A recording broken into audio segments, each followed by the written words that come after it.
Welcome to the Hollywood Outsider, an award-winning weekly entertainment podcast. In this episode, we've got a bit of crazy news to discuss. Our game, How Do You Survive, makes a return. We've got an in-depth review of Army of the Dead, which we'll save for the end, so you're not spoiled.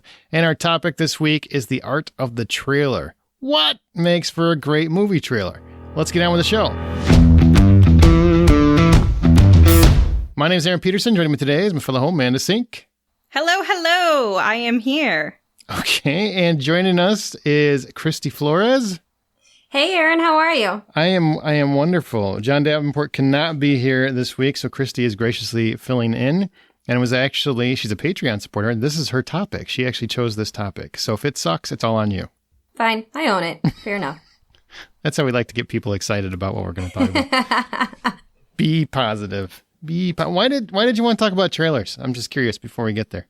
So, when I think about movie trailers, I really think about the movie experience. And we've talked about our excitement about going back to the theaters after not really being able to go this last year.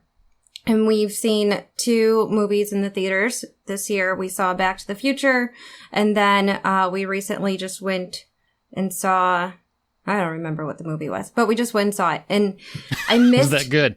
Really left an impression. I know. What? I don't remember what it was. Nobody? That one came out recently. Spiral? Yeah, no, there's that. I won't go see that. I watched it with the kids. I don't know. I don't remember what it was, but it was good nonetheless. Sounds like it. And yeah I'm convinced. Oh, Raya and the Last Dragon. That's what it was. Okay. I hope they put that on the box art. So good, you'll forget about it. I'm just too busy of a person. But I started thinking about how great it was to be able to sit and watch the previews and get excited about what's coming, especially after I've been binge listening to the podcast and getting caught up on all the episodes that I hadn't been able to listen to. And then I thought about all the excitement, and when I was regularly going to the theaters, about kind of making that mental checklist about, okay, I can't wait to see this one in the theater. That one I'm probably going to rent.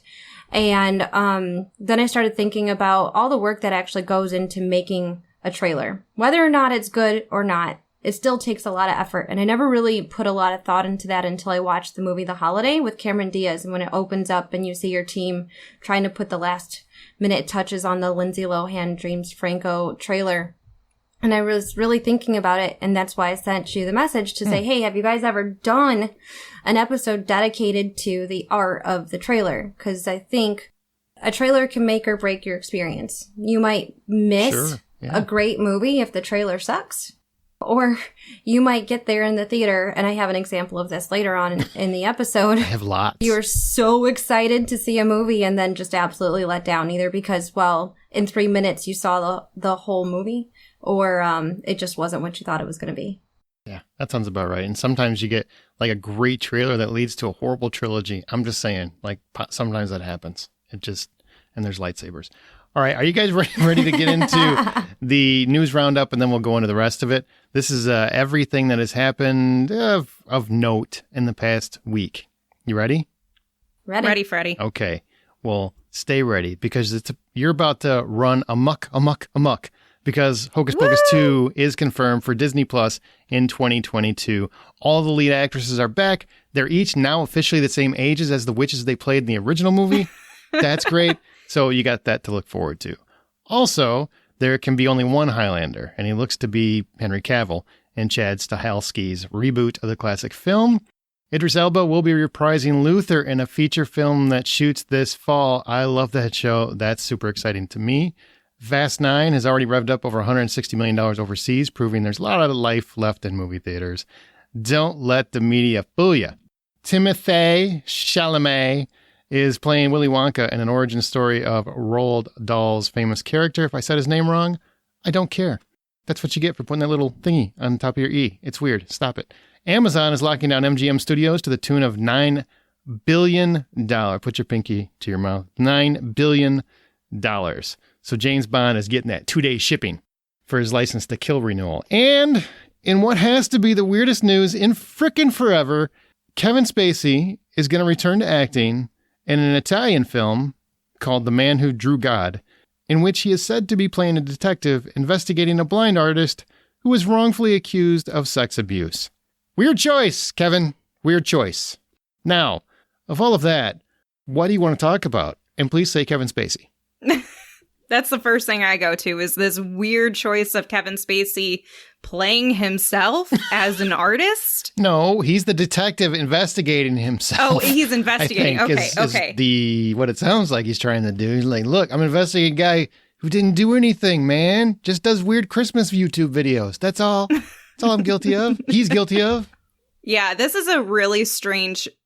I even just from the production company and everything to greenlight a film like this starring Kevin Spacey is just really bizarre given his history for his sexual misconduct and abuse. Allegedly? I don't want to get sued. Allegedly. Alleged abuse of young children. And I don't know. I don't know why he thought this would be the best take to come back to his career with. You know, even Mel Gibson has had some questionable moves in his returns, but he waited a little while before he did, what was the movie that Fat Man, where he is married to a black woman, given his history was questionable. And I don't know why some of these men feel so bold in their efforts. I would say I was surprised, but I'm not.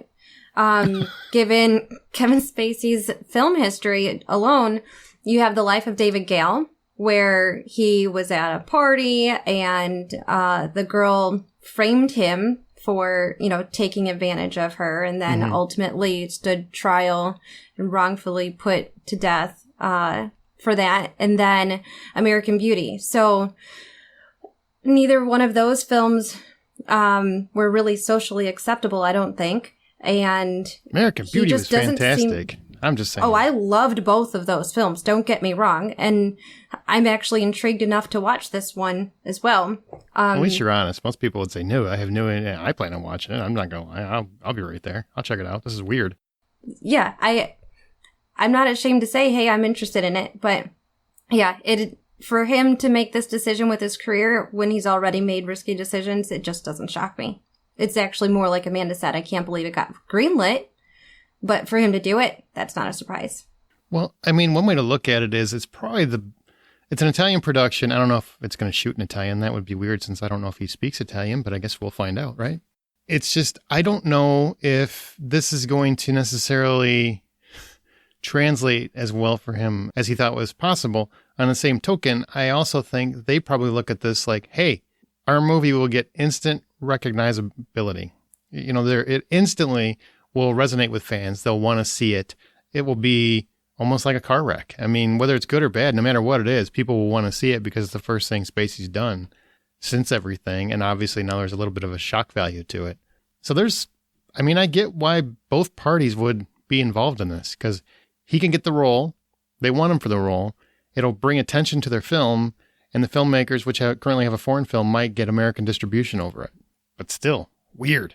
I would be shocked to see Hollywood. I actually wouldn't be shocked, but I would be annoyed if Hollywood just kind of flipped its script and was like, here's this movie. Like if it had amazing critical review and success, and then they started promoting it, considering he was one of the first Me Too targets, if you will. Well, targets isn't the right word, but you know what I mean. No, I get what you're saying. But there is something to be said. Like there was a lawsuit against him that was withdrawn.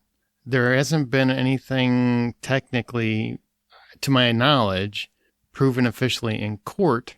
So, I mean, there is, I don't know. I don't know what the penance is on something like this when there's all these what ifs, and a lot of it's hearsay. I don't know what the answer to that is. I don't know what the proper answer is. So does he deserve to have a career after this? I am not going to be the person that makes that decision because I don't know. But it feels wrong. But it could be, I don't know how much of that is just what the speculation I've heard without really knowing all of the facts or what. I don't know the answer to that. And I definitely don't want to speculate on something like that for me. But what about better news? I know everybody seems to be excited about Hocus Pocus 2. I'm not one of them. Are you guys? I figured Amanda would be. When I think of Hocus Pocus, I actually associate the movie with her. And I only watched it because she was so excited about it and posting all about it and her costumes that she's worn for Halloween. Were you disappointed? It was all right. I think I should have watched it as a child and maybe It does change your enjoyed experience, I would imagine. As an adult, I was like, really? I mean, okay, cool. Happy for you guys. The kids liked it. I think it does start, it's one of those where you grab onto it when you're younger and it just kind of hangs out with you despite knowing that it doesn't, I don't know, it doesn't make any cinematic moves. It's not anything that will shock you by any means, but it's fun and it's something that, at least for me, I have friends that are even, 15 years older than me that must have seen it when they were younger also, and they engage with it in the same way. And so it's kind of bonded us. But I am nervous. I am definitely nervous because it's been almost 30 years since the movie premiered. I think it came out in 93. So it's turning 28 years old this year. So I'm not sure how the actresses will fare. That's always a concern whenever you have a sequel decades later, right? Mm-hmm. Are they going to hold up? Especially because they haven't done a lot of notable works since then, more recently. I mean, in that time they surely have, but more recent to now, I haven't seen much. So I am going in cautiously optimistic. It's hard to recapture magic 3 decades later. Literally, here. Yeah, it is. It is. So what I will say is, if I rewatch the original one with the kids and they're excited and I tell them there's another one coming and they want to see it, then I'll go see it in the theater. Or no, this is only streaming, right? Yeah, this is a Disney Plus, I think exclusive. Oh, okay. Well, then I'll wait until I don't have to pay $30 to watch it. Yeah. Exactly. Perfect. The other news that caught my eye was the story of Willy Wonka. So I loved the book as a child, and I loved the Gene Wilder version. Did not like the Johnny Depp one. So I'm cautiously excited about the backstory. Do you want to see that? I mean, I just feel like this is where Hollywood seems to go, and they're like, we gotta just milk it. We need a Hannibal prequel of when he was a kid. No, we don't. Why do we need that? We already nobody wanted it. And then that's what I get worried about when they go to these origin stories for characters that don't really need the origin. I always get concerned. I do like Chalamet. He's a lovely chap, but I just, I don't know. It feels weird. It feels interesting, but odd that this would be the choice they want to make with this. So selfishly, I'm hoping it gets the younger ones excited to go read the book. Ah, good You know? point. So Sure. encouragement there, and have them fall in love with a story that I loved as much as a child. And I'd much rather have an origin story than another remake of the original. I'm so tired of remakes, and I'll take an origin story over a remake. I'm not sure how I feel about Chalamet in this role. I like him. I think he's talented. It's just one of those where I don't know that he is necessarily the best choice for it. But teenagers will flock to it, and even some adults who have an infatuation for him. He's a handsome Can you guy. remind me what he's been in? Because, yeah, he is handsome, but I don't remember what he's been in. Call Me By Your Name. Yeah, Little Women. He was in Little Women recently. Oh, he was in Little Women. That's why I looked familiar. Okay. He's just a younger guy, and he has a very, to me, like, delicate romantic demeanor. I get very soft vibes from him. I don't know that I necessarily... What does that mean? What does that mean? You get very don't soft take it sexually. vibes. Does that mean you think he was one of the Little Women? Is that what you're trying to say? It feels like you're being a little pointed. No, he doesn't come across as someone with like a boisterous personality that I feel like Willy Wonka has to have. It has to be something that has energy. Like I could see Hugh Jackman in this role, which would be great. But Timothée Chalamet just doesn't strike me as one for a level of comedy and fun and intensity. Whereas, because most of the stuff that he does that he's really good at is like sad drama and despair. Longing maybe. looks into the Longing. camera. Yeah. My hair just blew in the wind. Why? There's no wind. There is when I'm around. It's like that. Sure. Maybe something sad and deep happened and he went and chased candy as his reason for happiness. Because he's, from what I can tell, he's just this crazy old man living in a chocolate factory. So maybe something sad really happened. Maybe he's a creep. Hey, as a kid who struggled with his weight his whole life, I feel for him. I understand this guy. Now I have a plight that I can get behind. It really. He doesn't look like somebody who has a chocolate addiction. Maybe he Timothy conquered it. Chalamet. You know, people have metabolism. Maybe he doesn't have an overindulgence in chocolate obsession. Maybe he just likes the chocolate, and just he knows when, what, I can't have anymore. My pants won't fit. It happens. Maybe. Yeah. I am interested in this whole James Bond MGM Studios deal where Amazon and MGM are going to be together. I don't ever want to watch James Bond movie at home first off the bat. I just don't. I have no interest whatsoever in that. I don't know if that's what Amazon would do, or they try to do a day and date or exclusivity window with theaters, and then still, so that's the only thing that worries me. But I think Amazon has always wanted to get in the studio business because they want to be a premier studio. They want to be more than just a streaming network. So this would be a gateway to that. They want to be more than Prime shipping. But I just don't need any more than Prime. Like, I would pay just for the Prime shipping. I know, but we don't subscribe to Prime Video for Prime Video. We subscribe for Prime shipping. That's what I'm saying. And in that, we happen to get the streaming service that we don't really use very often. It's true. Just for psych. I'm going to argue with you. I'm going to mute you. What? Sorry, what were you saying? Sorry. It's okay. Prime Video is one of the first places I go when I want to watch something. Really? Yes, ma'am. Like what? I'm going to write these down so I can go watch them. Well, Miss Maisel. Nope, I'm not watching that one. That's a good call, actually. That's a great show. All right. Let's hear the rest of her list here. The Expanse. Nope. I'm trying to remember what else. I've heard that's good, though. I've heard Expanse is a great show. Actually, I've heard both of those are great shows. And originally, I got Amazon Prime, and then we didn't have HBO Max. And I wanted to be able to watch HBO. I wanted to be able to watch Starz. I wanted to be able to watch Cinemax. And I could do all of that through my Amazon Prime just by adding channels. Mm-hmm. And I didn't have to have a whole bunch of subscriptions, and I didn't have to have cable. And you'll be surprised the number of movies that you can watch on there with Amazon Prime without having to have all of the other streaming services. So, I mean, they have a pretty wide selection, and the usability of being able to just plug in additional channels and cancel them when you don't want them anymore, it's been nice. So there's a convenience factor for you too. Oh, absolutely. So let me ask you a question, and this is one as much as I know about movies and TV, this is one thing I just don't know, and I could Google it, but I thought I'd ask you instead. There's a show called Leverage Redemption, which I'm looking forward to because it's like a rebirth of the show Leverage that used to be on TNT, and it's coming to IMDb TV, which I know is accessible through Prime. Yes, with commercials. With commercials, it's free with commercials. You just got to pay extra for no commercials, kind of thing, or what? I don't think you have the option to get it without commercials.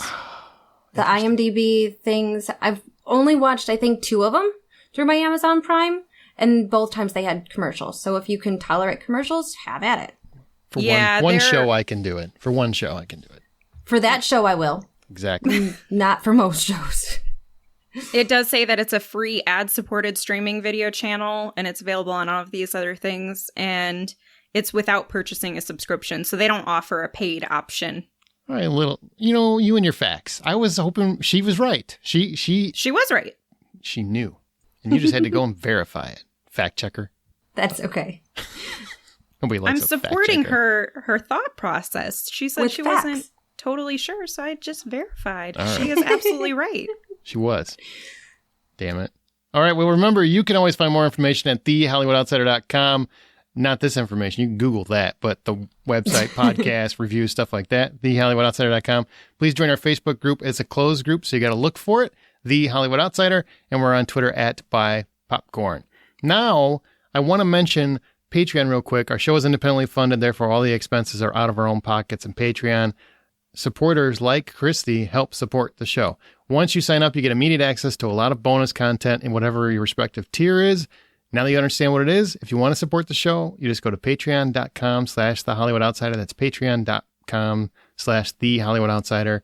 There's a lot of stuff. We have a Patreon specific podcast called Bad Movie Night, where we do a movie every month that some people say is awful, but we like to some degree. We just did Under Siege, and that was fun and interesting at the same time. So check those out if you want to. That's on my list of things to listen to, because I remember watching that with my mom as a kid. So I'm like, I got to go back and listen to that. There is a lot of talk about Erica Eleniak's parts. A debate. There wasn't a debate. I listened to the last podcast. There was a debate. Hang on. I listened to the last podcast, and you explained to Brian and Dr. Stan that there was a debate whether they were real or not. The debate wasn't if they were real or not. The discussion was, I am 100% don't care if they're real, because technically, if they're under skin, they count. That's all I was saying. That's the major debate. Trying to sell it as something different. I gotta entice the people, but no, really, there was a little bit of a debate. John really felt like they were, or maybe it was you. Somebody felt like they were real. I think you just felt, and they're not. No, I'm just saying Did they you counted. Google it, Amanda? They count as real. Christina, we have our own sets. I can at least speak for myself. I've seen many sets. I know what real ones and what fake ones look like. I can speak from, but I'm not touching that, but I can too. It's okay. You know what? Let's go to our 5 minute outside in topic. Gravity. Let's go into our topic.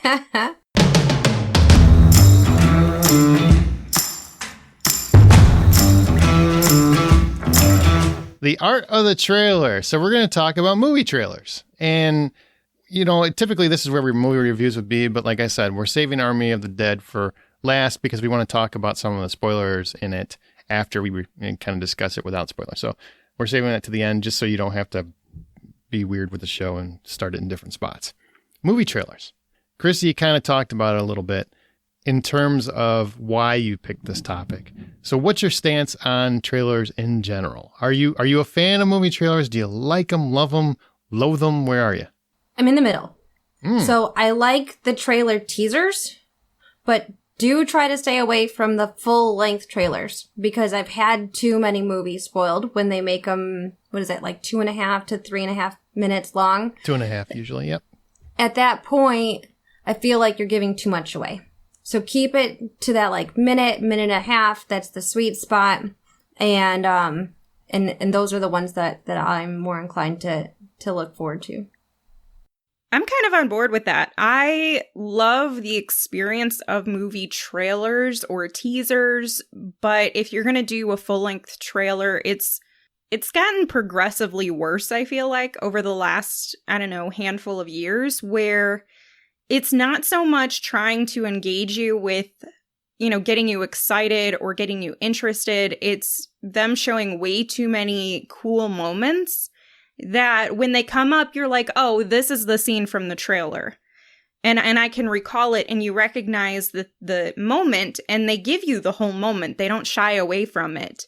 And we'll talk about what makes them really great and really bad, but I think when they do it right, then I absolutely love them. I look forward to them sitting in a movie theater ahead of the movie I'm intending to watch. Like Christina said earlier, you kind of start making a checklist of what you like and what you're looking forward to. And I've gotten to the point where if a movie trailer ruins something that I feel like would be really great to see in the movie, like a moment, then I'm less inclined to watch your movie at all, even if I was previously interested. I love movie trailers. Like, that used to be my favorite part of the movie until they made them 45 minutes before the movie started. And then that kind of sucked because now you got people rolling in late and everything else, and it's distracting. And it's like, well, I got plenty of time to pee. Well, I don't want to have plenty of time to pee. I want the movie to start. Unfortunately, I think there's too many of them. But I do love trailers. The thing I don't love right now, and what's been the factor for years, I think, is what you guys already talked about, which is too much information in the movie trailer, spoiling the big moments, telling you the ending a couple times. Like I've seen the actual endings in movie trailers, and I'm like, then you see the movie and you're like, what the hell? Like, because the whole movie, you know, you're going to see that scene, and then it's at the end. Oh, you sons of bitches. But it's this thing where you see a movie and it's the same freaking trailer as every movie. So I'm seeing like roughly the same 10 movies over and over and over and over and over, and the movie trailers. And that's annoying to me. I would love it if I saw a bunch of other stuff, but you never see independent movie trailers. You don't see like a ton of like mid-range, smaller budget movie trailers. You only see those online. And in the theater, I feel like all they're showing are the big budget blockbuster Marvel, just, you know, Lord of the Rings-ish, you know, Star Wars, those kinds of films. And I'm not getting anything else for anything with a little bit of a different leaning or arc or genre. And that's what I want. If I'm going to sit there and watch 10 movie trailers, I want 7 of them to be of completely different genres. You know what I mean? I agree with that. So last night, I think I ended up spending about 3 hours watching movie trailers to prepare for this episode. Wow. And I didn't have anything else to do, and the kids were in bed. So that's what I did. I watched this movie is trailers. Dedication. I'm not knocking you. I'm just saying I'm kind of feeling bad that I didn't do that. Well, no, it's okay. You're on this show all of the time, and I'm not. So I didn't want to come on not prepared. I respect that. And when I was searching YouTube for, you know, best trailers of, you know, whatever decade or year, you get almost all action trailers as the best trailers. And it's the same genre, it's the same style, and you're right. You're not seeing those indie trailers. And I really appreciate the indie trailers when I'm on the streaming services, because I'll read a synopsis. I'm like, oh, that sounds really cool. And I'll watch a trailer, and that'll either say, yes, I'm going to click play, or no, I'm not. And that's when I really look forward to watching the trailers when I'm not in the theater, is really for those kind of deal breaker decisions on whether or not, is it one that I'll actually rent, or is it one that I'm just going to wait until it's available in one of the dozens of streaming services I subscribe to at this point. Oh yeah, where you watch the trailer when you're trying to debate, do I really want to watch that? Or you're scrolling through your Netflix category, your Prime category, and you're like, that looks good, but let me see this trailer. And then you're like, no, that wasn't good enough. It didn't jazz me up enough. Those kinds of decisions. Is that what you mean? Yeah, absolutely. Okay. Or in a theater, obviously. I'm just speaking that there's a lot of movies on streaming now as well. The other times that I watch trailers when I'm not in the theater is if someone makes a movie recommendation that isn't on my, like, circle of trust, people who know me. Somebody's throwing a dart. Nah, Christy, I swear you're going to love it. Oh, huh? How do you know that? Just by looking at you, I can tell. So, there's times when I'll listen to the podcast, or, you know, coworkers or people talking about movies online that, Amanda, you were actually talking about this on last week's episode, where, you know, you'll have people that'll post and you're like, there's no way I'd even like that movie, but now I need to check it out to see if I should actually watch it. So that's the time that I'll watch the trailers. Otherwise, I really try to stay away from watching them unless I'm in the theater. I kind of miss VHS tapes though, because you were kind of stuck watching them unless you wanted to hit rewind or fast forward and watch it. Yeah. And I miss that because, and then the early DVDs where you couldn't skip them either, because then I was forced to see what I didn't have the ability to know had been released, because it was different. We didn't have social media. We didn't have your phone telling you, hey, watch this new thing that just came out. And so there was far more appreciation probably, I don't know, 20 years ago than there is now for trailers. Well, and I don't think, honestly, a lot of trailers translate well to like a mobile device. I know Eternals just came out today, right? And so I watched it originally on my phone, the new Marvel movie, because of course we're going to have that trailer. It'll be in every movie I see for the next 6 months. But when I looked at it on my phone, I was not I'm still not really that impressed, but it's much better on a TV, a big TV / movie screen, than it is on a mobile device. Like on a mobile device, it just didn't look like anything special at all. And I really think the size of the screen is going to make a difference on some of these too, because they're meant to be seen in a theater to begin with. So interesting you bring up Eternals, because we had some comments on our thread about, oh, you don't need trailers for blockbuster franchises and all of that. But for like the Marvel spinoffs, for sure, I want a trailer because I don't want to invest a lot of my life in, I don't know, the best way to make an equivalent is for a bunch of side quests. I like the main stories.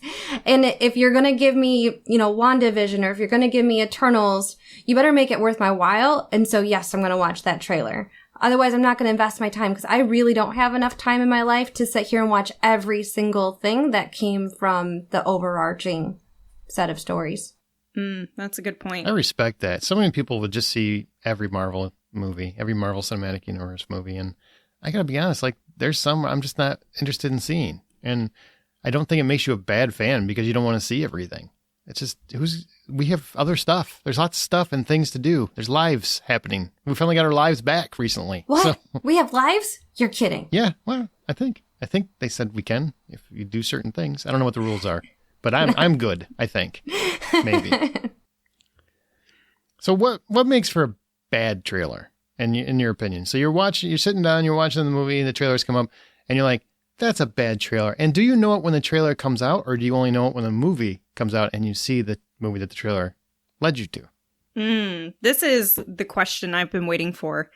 I know, for the most part, when a trailer is bad, because and that's not always the case, but usually, if I get done with the trailer and I'm like, okay, that was something that I didn't want to see.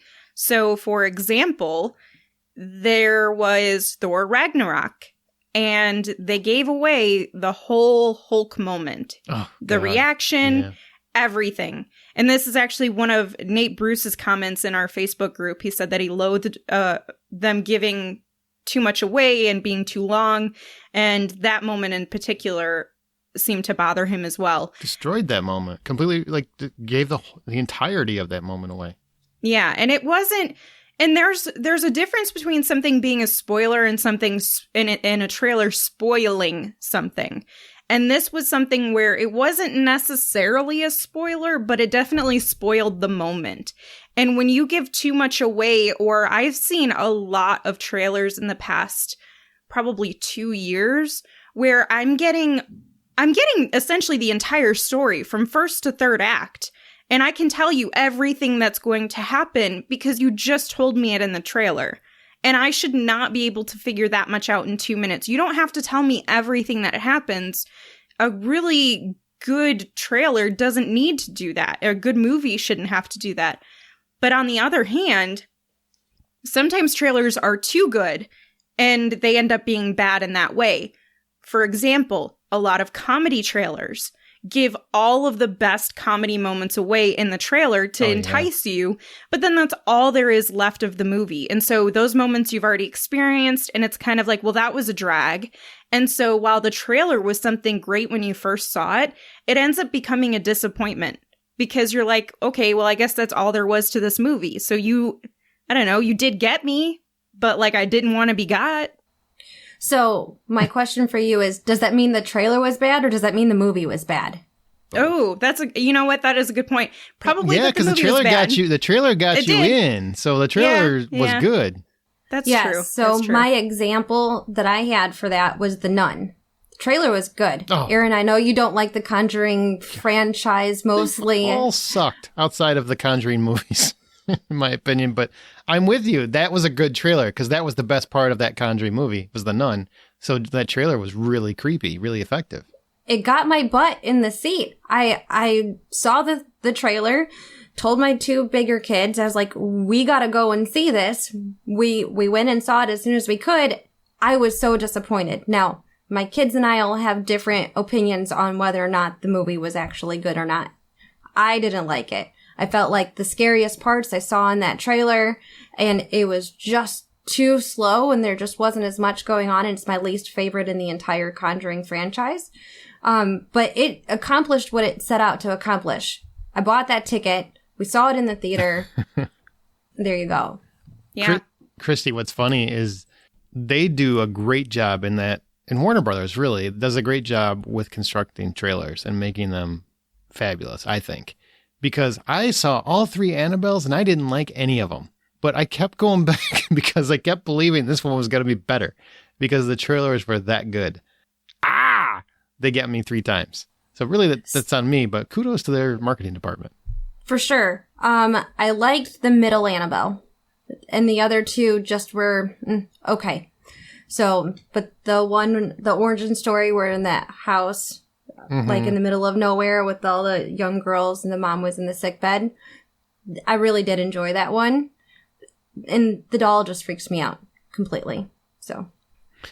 Well, back on track. For me, what makes a bad one is giving too much away. I think we can all agree on that, right? That just figure out how to do it smarter. I mean, there's one that I always kind of reference. And I mean, well, it really goes to being a great one, but I'm going to just talk about it here because this is kind of how you make a trailer without giving everything away. As if you guys ever see the trailer for Cloverfield? Yeah. Okay. Well, the movie I'm not a fan of. I don't really like the movie. It's fine. Like, I don't dislike it. It's fine. But the trailer doesn't show you the monster at any point. It just gives you the illusion of there being a monster and everything that is going on. And even does this like Escape from New York total homage where the Statue of Liberty head rolls down the street. It's a fantastic trailer. And I know we're talking about bad ones, but I'm just trying to show you can do it where you don't give away the best moments, because the monster's the best moments of those, best moment of those movies, that movie. But the trailer doesn't give any of that away. You have no idea what that thing looks like, and you still want to see it. It got my ass in a seat. Where I feel like too often studios think if they tell you everything and give you the sexiest moments that are available, that's what's going to get you in a seat. And that isn't always what works for me. I actually want to show up and get more than what I bargained for, not exactly what I bargained for. You know what I've found to be my favorite type of trailer is the ones that typically make very little sense. Like, I'm not really extracting a lot of story points from it, but I see moments that look cool. There's a cool shot here, or there's a funny line here, and there's just this snippet with a great soundtrack and or music or score or something. And the compilation is less about the story. I mean, you have an idea of it, but you don't, all you need is the base. And then they just cut together different moments that look cool, especially for an action trailer. I don't need to see all of this stuff. I mean, Fast and the Furious is a great one. Sometimes they go too far, but when they just cut all of those fast moments where the car's doing this and then they're doing that and then they're shooting at this, you have no idea what the context is of those moments, which is exactly what I want. I don't want to know why they're doing what they're doing, what the motive or intent is, or the outcome. I just want to see the initial happening that gets me excited. And same with horror movies. You brought up The Nun, and I think that was, if I can recall the trailer right, that was one where it shook everybody in the theater when she popped up. Yeah, she because it was super creepy. Yeah. But you had no real context about what was happening, and every time it kept popping up, you'd get freaked out by it. And that was what was exciting about it. So there's definitely a way to build tension and thrill and scare in your audiences without telling them what's going to happen. And that's the biggest thing that some of these marketing developers, I don't know if that's the right title for whoever's creating these trailers, but that they're missing. And they're just going to, let's just, I don't know, this is a really good 30-second scene. We'll just throw the whole scene in here? What? No. So last night, I was looking at trailers for movies that I absolutely loved to see if I still would like the trailer and if it spoiled everything. And one of the movies that stood out, and I don't even remember now if I saw the trailer before I watched the movie. I don't think I did, which I'm glad because it would have ruined it for me. But it was The Departed. I love that movie so much. I can't even tell you how many times I've seen it. But when I watched the trailer last night, I would put this in the bad trailer category because going back and watching it after watching the movie, I was like, wow, I almost got every memorable moment, even though I couldn't necessarily maybe put every single detail together why it was like impactful. But, well, I hope everyone's seen it at this point, but it even shows Martin Sheen's body falling off the building. And I remember the first time I watched that movie, I was like, holy crap, I can't believe that happened. And had I seen the trailer, I don't know if I would have been as blown away by that experience as I was the first time I watched it. I don't think I'd love that movie as much as I do today. That's interesting. Yeah. I mean, that's what I think sometimes studios miss. You know, I'm a big proponent of surprises. If you have a surprise in a movie, the movie doesn't work unless it would work no matter if you were surprised or not, right? I'm a big fan of that argument. So if you have a big reveal and the reveal is still dumb, it's not going to matter because the movie's still going to suck. But if it's a big surprise, plus it works in the context of the movie, it's going to work on rewatches and whatnot. On the same token, I really feel strongly that in terms of a surprise, if you do get that big surprise, the muscle memory will stay with you. So if it's genuinely not spoiled for you the first time you watch the movie and you get that surprise, like every time you watch it, you'll still get a tinge of that excitement because of that muscle memory the first time you saw it. It reminds you of the first time you saw it. You know what I mean? Yeah. So that's why I find it very important to just keep those big surprises at bay. And there's no reason to ruin your frickin' movie by showing all your cards. You know, you can't play poker if you show your hand. You just can't win. You know what I mean? It's the same concept. Yeah, that's a cool analogy. I'm going to write that down. All right. Okay, now we know. You could still win if you were dealt 4 aces. I'm just saying. All right. Somebody's always got to ruin everything. So now we know what ruins a trailer and an analogy. What makes for a great one? What makes for a great trailer? Well, I think we've talked a lot about it so far. Mm-hmm. But I think you need to establish the atmosphere of the movie. So if you have a unique cinematic style for the movie, capture that in the trailer. As long as you don't think it's going to be a turnoff. If it's too unique, people might not want to. But now I watched too many. But I saw a few last night where the films were just a bit different with how they shot it, like Rock and Rolla. Oh, yeah. And if you have the trailer that aligns with the style of how they're filming it, it makes sense. It helps you set the expectation of what you're going to be watching when you go see it in the theater. I do like it when they establish who the main character of the movie is and slightly what their plight is about. So the first one that comes to mind for me is The Wolf of Wall Street. So I knew nothing about the story or who this man was or all the controversy around him. Mm-hmm. And when I watched that trailer the first time, I knew I wanted to watch it. I knew I couldn't watch it with my children, but I knew that I wanted to watch it. And, you know, it had a good soundtrack, which was my next point, and it established who this character is. And it was like Amanda said, there's a whole bunch of, it was a montage of a whole bunch of different scenes from the movie, but you didn't really make sense of what the heck was going on. Just that you knew you wanted to see what all the madness was about. And then I'm a pretty emotional person. So, when like I watched the trailer for A Dog's Journey, I never did end up getting back to go watch it just because I had too many other movies I wanted to see that year. But I cried. I remember crying, and it was that memorable, to stick with me that I would still say that they pulled it off well. I like what you were talking about, basically like creating a mood. That's an interesting way, because I remember Pulp Fiction's original trailer had Majaloo, however you say that. I think it was Dick and Jane. The song, you know, the whole song from Pulp Fiction, that played over the trailer amidst little bits of conversation that created an entire mood for that movie. And at that point, nobody had any idea what this kind of style or vision or who Tarantino was or anything else. So it looked like the weirdest thing you've ever seen. But because they did that semblance of mood, that creating its own specific atmosphere, it made everybody that saw that trailer go, I got to see what the this is, you know? And it's too rare that trailers like that are made anymore. Well, I feel like Tarantino and Guy Ritchie are two prime examples of that, going back to Christy's original first point.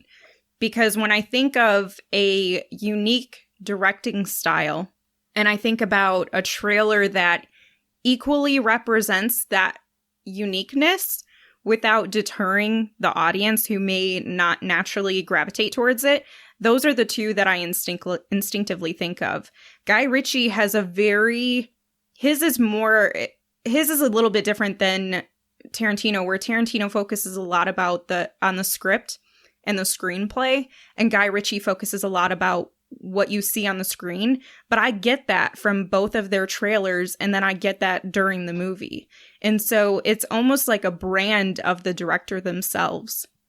So let's discuss the most rewarding trailers you can remember and why they connected with you. Round, and we'll just go around. My first one is my favorite. Okay. And that is the Scream trailer. It's become iconic.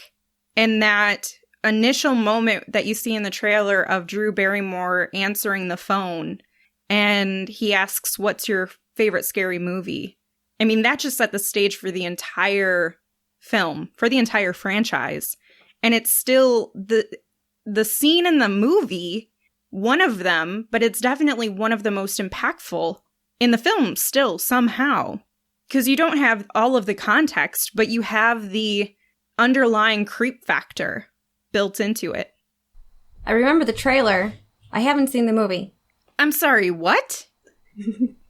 What? I remember the trailer, but I haven't seen the movie. There you go. Christy. Well, that's just disappointing. That's on your list. I was a very busy teenager. Do you have eight hours that are free? Because we got time. We'll sit down and we'll watch all 4 Screams with you before the 5th one comes out, so you're ready to go. Oh my God, I absolutely will. Okay. And I also owe Amanda, Fast 4 and Beyond. So. Yes. Yeah. Scream is the first one. I want to know if anybody saw Phantom Menace, the trailer when it first came out. That's one that I would throw on my list because it's very much, I remember when it came out and we hadn't had Star Wars in many a decade. This was the resurgence of Star Wars. And even though the movie definitely did not live up to the hype of the trailer for me personally, and I think for many, the trailer itself brought back every single ounce of nostalgia and goodwill and just love for the property that I think was available. Like, it's probably one of my favorite Star Wars memories, and it wasn't even one of the Star Wars movies. It was just a trailer. It was just seeing that in a theater with my friends and family and stuff, and just seeing everybody just lose it in a theater because holy shit, we're getting another Star Wars movie. We hadn't seen it, and Darth Maul looks so badass, and he's like, why does he look like a checkerboard? Who cares? It's badass. Why has he got horns? Who cares? It's badass. Why is there so much mist and fog? And is that Jar Jar? We don't know who that is yet, but we know we're going to hate him later. Don't judge him. Yeah. It's one of the best trailers, I think, of all time. I know it's one of the most, at the time, it was like the most viewed of all time. But it's just one of those that even though the movie does not live up to that hype, I'll always be grateful for the memory that it gave me because it really brought back my love for Star Wars, which had died by that point. Like, I was just over Star Wars, had no interest. So that's one that I would say really stands out for me. Christy? One of them that stands out to me that was more recent was Elita Battle Angel. So the first time I watched it, I got goosebumps because I was really excited that it was just kind of something new. I didn't know that it was actually based on anything, but just seeing, humanity and technology being combined together with a strong female character, it just pulled me in. And I just knew that I had to see it. So when I was thinking about this, I was trying to think, what are the trailers recently that made me watch and wait for that movie to come out? And that was one of the top on my list. That's good. That's a really good movie, too. I mean, I don't think it gets much love these days, but it was one where I wanted a sequel for it. I really wish they would have made a sequel. I was really disappointed when they didn't make one. Me too. I really enjoyed it.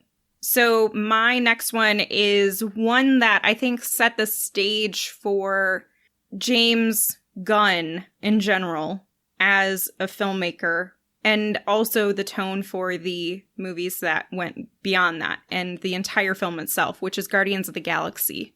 The soundtrack, the intro, and honestly, both Volume 1 and Volume 2, they were just so unique and fun and lively, and they played on the characters without playing too much on the story of the film, and it's really hard to beat a trailer that gets you invigorated for the film because of the soundtrack that it uses. Anytime someone uses music that I'm inclined to dance to or move to or sing to or anything like that, or even just nod my head to the music, I'm invested. That's the Bunch of A-Holes trailer, right? Yeah. Yeah, that one's pretty good. Slither's a really good trailer too, speaking of James Gunn. That's a fun trailer. I don't think I've seen the trailer for that one. Oh yeah, it's fun. Very much a throwback to old trailers. But yeah, Guardians, that was a hard movie to sell too. And it really, really worked. I mean, it got people really jazzed and created a mood, like Christy was talking about. It really created a mood and an energy and a very specific kind of family and film and tone, which was hard to sell in one trailer, and they managed to do it. The next trailer I want to mention is the trailer for Yesterday. Oh, so that's a great one. Yeah. It was an amazing movie, and this is yet another one that it got me amped. I was like, wait, the world forgot who the Beatles were? Okay, I have to see how they're even going to pull this off, right?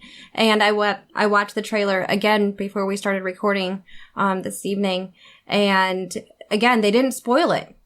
You know, you had to see it and figure out, you know, and it was so much more magical watching it, but the magic was in the trailer and they didn't give it all away. And so, no, they didn't. Yeah. I just remember being really excited and then texting Dominic as soon as I was out of the theater saying, hey dude, I just saw this trailer and we absolutely have to go and see this because he loves the Beatles. So, I think that's another thing that I love about watching the trailers, by the way, is when I watch a trailer and it makes me think, oh, I have to watch this movie with this person. They're going to love it. Or this is going to be a great experience to share together. Yeah, that was one of them. I liked that the trailer blended multiple Beatles songs based on like the moment in the movie. So you got glimpses of it from this point where he's performing, you know, Come Together, and then it's just going to move through and Hey Jude, and it gives you a little bit of the song here and there, but not like a full performance. And that was really fun because it felt like you really understood how important the Beatles are to this character. Mm-hmm. It was a magical trailer and movie. Yeah, it was a lot of fun. Very unique. Yeah, more people should see that. Speaking of unique, Spider-Man. Oh, I'm just kidding. There's like 14 of them. Which one?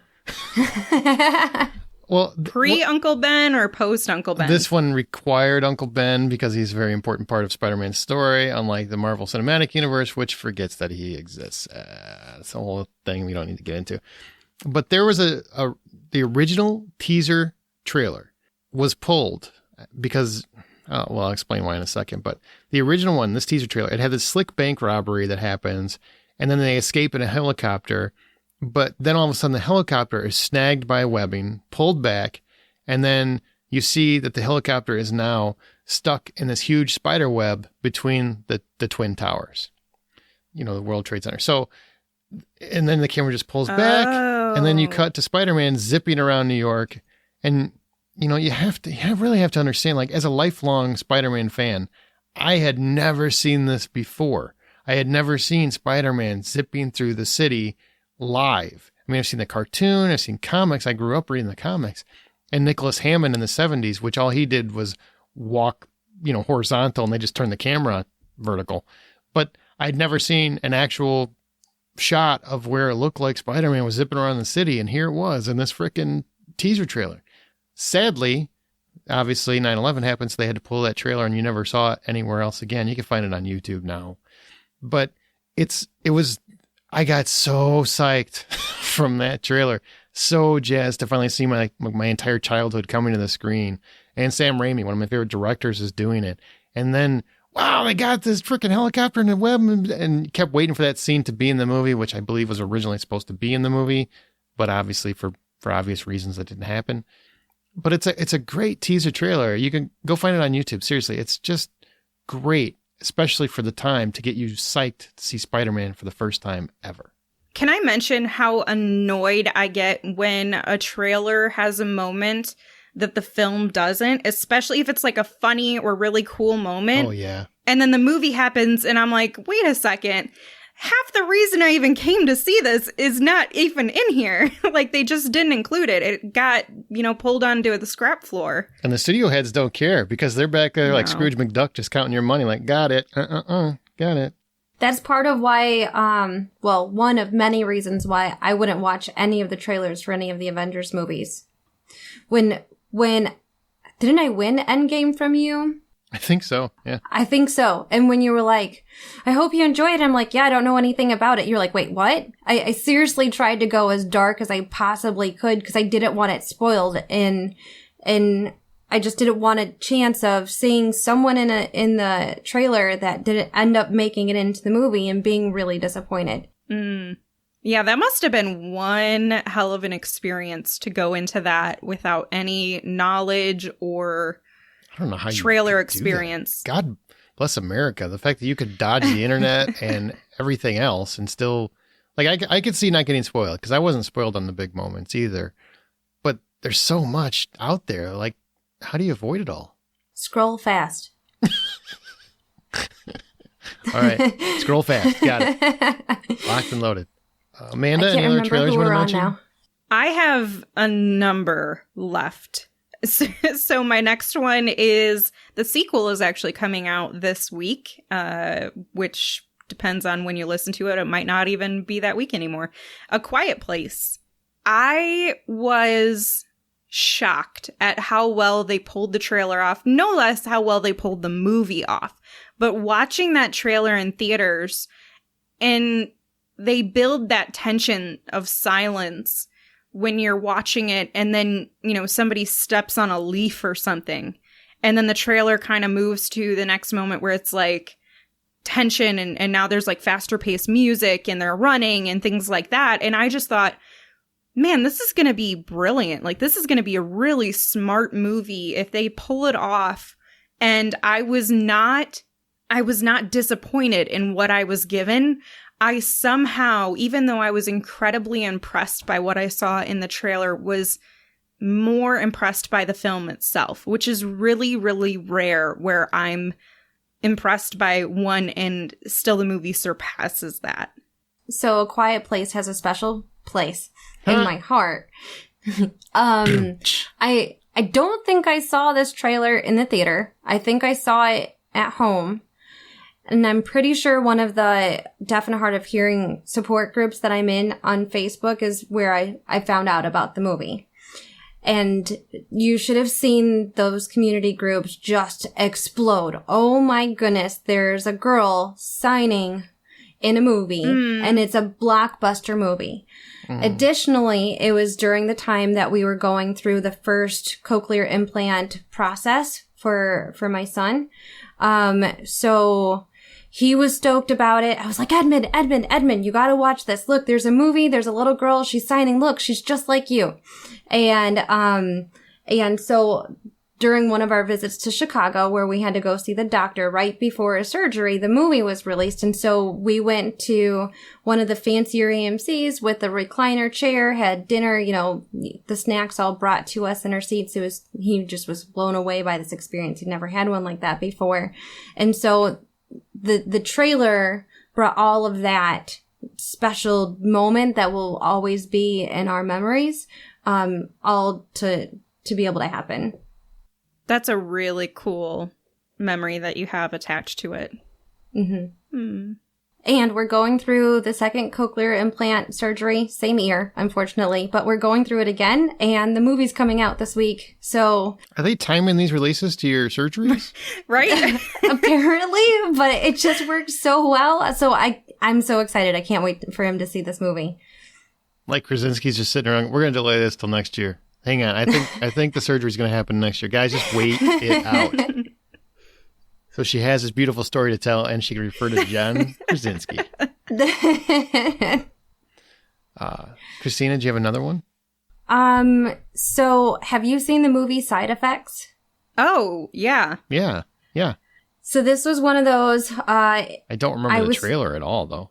The trailer is why I ended up watching it. It was a date night at home with my ex-husband now. So that movie didn't go well, huh? No, the movie was fantastic. It has no indication of how that all went down. But it was another one of those moments where I rented the movie. So I spent money for the date night because I watched the trailer. And I love psychological thrillers. They're probably one of my favorite movie genres. Mm-hmm. And I don't know, that combined with it talking about mental illness, it was fascinating, and I just had to watch it.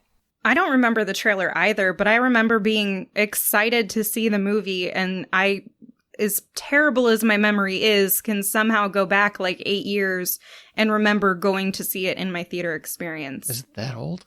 It came out in 2013. Oh, wow. Mm-hmm. Yeah. I think they did a good job of placing the actors who were real well known at the time in that trailer to balance out, because Channing Tatum was in that film. Mm-hmm. And every time I think of Channing Tatum, I don't think of, oh my gosh, this is a really skilled actor. And that's probably unfair to him. But you're not incredibly wrong either.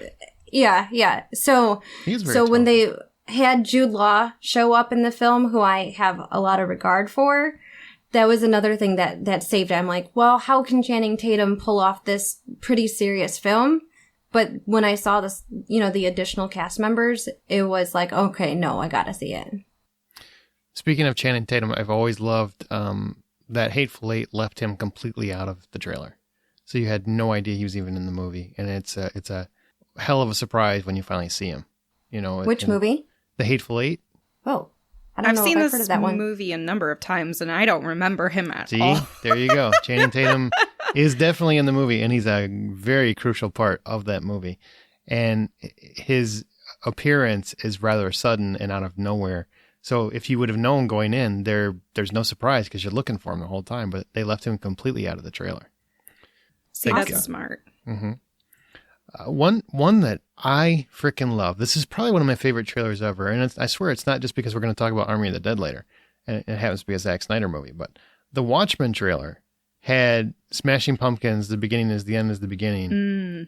And had this visual look from the movie itself, which I really hadn't seen done before in that manner. Especially where it was bringing comic book pages to life, like he does.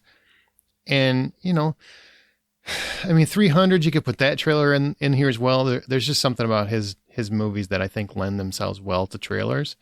But that Watchmen trailer specifically just absolutely sold me. It was a mixture of the visual style and the song, and that combination just created like an entire world of excitement. And you get Rorschach saying, and the world said, save us. And I reply, no. And it hits every note you need to want to see that world, in my opinion. Whether you like the movie or not, that's on you. But the trailer itself was one of my favorite trailers of all time because I couldn't remember being more stoked. Other than probably Phantom Menace, honestly, at the time. There wasn't much that I've been more stoked for than that Watchmen trailer. And they blurred out the blue man's part pretty well in the trailer, yeah. Unlike the movie. There's no blue dong in the trailer. There's no. You'd need 3D for that puppy. They just didn't have the technical prowess for that. Oh, you notice it in the movie itself, but somehow in the trailer they are really smart about the angle that they use. Oh, and I meant to mention when you were talking about teasers and how you liked the teasers earlier, Christy. Mm-hmm. It popped in my head, and then I forgot to come back to it. But originally there was an Indiana Jones and the Temple of Doom, and which is obviously one of my favorite movies. I've talked about it more than enough. But they had a teaser trailer when I was a kid. They never showed anything from the freaking movie in it. It's just like this plane flying around and the narrator rattling off literally the names and filming locations. That's all it was. How obscure. It really That's was. So and then it ends with Harrison Ford in his Indy hat saying, trust me, that's the whole trailer. And I literally pissed myself, I think, as a kid when that first came out. I'm like, I was so stoked. And it shows you nothing. And it's so kind of pretentious because it's like Steven Spielberg and George Lucas and Harrison Ford. They're filming in Hong Kong. They're filming in all of this place. Indiana Jones and the Temple of Doom. Trust me, that's the trailer. And I was pissing myself with excitement. I don't know why, but I was. That trailer would bore the shit out of everybody today. But for whatever reason, back in 1983, it was before 1984, that got me so stoked. So absolutely stoked. another trailer similar to that for a movie that you and I both don't like is the trailer for The Shining. It just had text on the screen. Yeah. And it didn't really show you anything except the red door, if I remember correctly. I hate the movie, but it's interesting to me. Good trailer. Yeah. Yeah. Jaws. Go watch the original trailer. It's just doo-dum, doo-dum. It's just the score, and then the ominous narrator that was the movie trailer guy for every movie trailer up until like 92 or something. Just saying, hey, there's something's happening in Amityville. People are getting eaten or whatever, and it's very, very mild and obscure. You don't see anything, and it's still a really terrifying show. Alien. I think Jennifer Miller in our Facebook group mentioned Alien. Alien, I don't think has any dialogue at all. And if you go watch that trailer, it's terrifying, kind of, because it really does sets the mood completely for what you're about to watch. It can be done, studios, is what we're saying. It can be done. Independence Day had a good trailer, didn't they? Yes. Independence Day hit that sweet spot because it was totally ripping off V, which is one of my favorite TV miniseries. Not series, the series sucked, but the miniseries were great. And it had the discs flying over the different cities, and it's like, well, what's going to happen? Then the White House blew up. Freaking amazing. We're like, wow, you just blew up the White House. This is going to get legit. You bring up a question, though, that I'm curious about, because you mentioned with the Jaws, I think it was, trailer, where there's narration, and there's not a lot of narration in theater trailers anymore, movie trailers in general. It used to be coming to a theater near you, and the whole time they would narrate the whole thing, and now it's just moments from the film and a score and going back and forth between that. Do you guys miss there being like a really proper narrator? I don't know. When I think about it, I think about it was what the in the 90s it was the same guy's voice. So, Aaron, I think maybe if it was a different guy when you were talking about, there was another guy that was really well known for all the movie trailers, right? Yeah. And in the movie The Holiday, every time that she was thinking about something, the narrator would pop in and narrate her life. And so, I don't know, it's that era of trailers. And I'm not sure if I miss it or not. I think it was like overplayed at the time, but if they did it here and there, now it probably wouldn't be bad. I feel like I thought it was probably cheesy at the time. And if you go back and watch them now, I'm sure they're going to come across pretty cheesy. But if I have to pick between a narrator and all you see visually is the water moving, and you hear the Jaws theme song and hear narrator saying, Amityville, holy shit, look out, people. And then to cut to what the Jaws trailer would be today, which is the shark on the frickin' boat eating Quint. I'll take the narrator every day. Absolutely. I would much rather have the surprise for me personally. Yeah, they were much more clever about trailers some time ago. And I don't know what changed, because you would think that they would be more clever considering there's been a decline in theater attendance. So you'd think that they would try to do different things to get them enticed and bringing them in. Well, I think they are by giving more of the movie away. Like they feel like that's what they got to do to bring people in. I don't think they're right, but I think that's what they I was going to say, but if you listen to audiences, they get frustrated with that.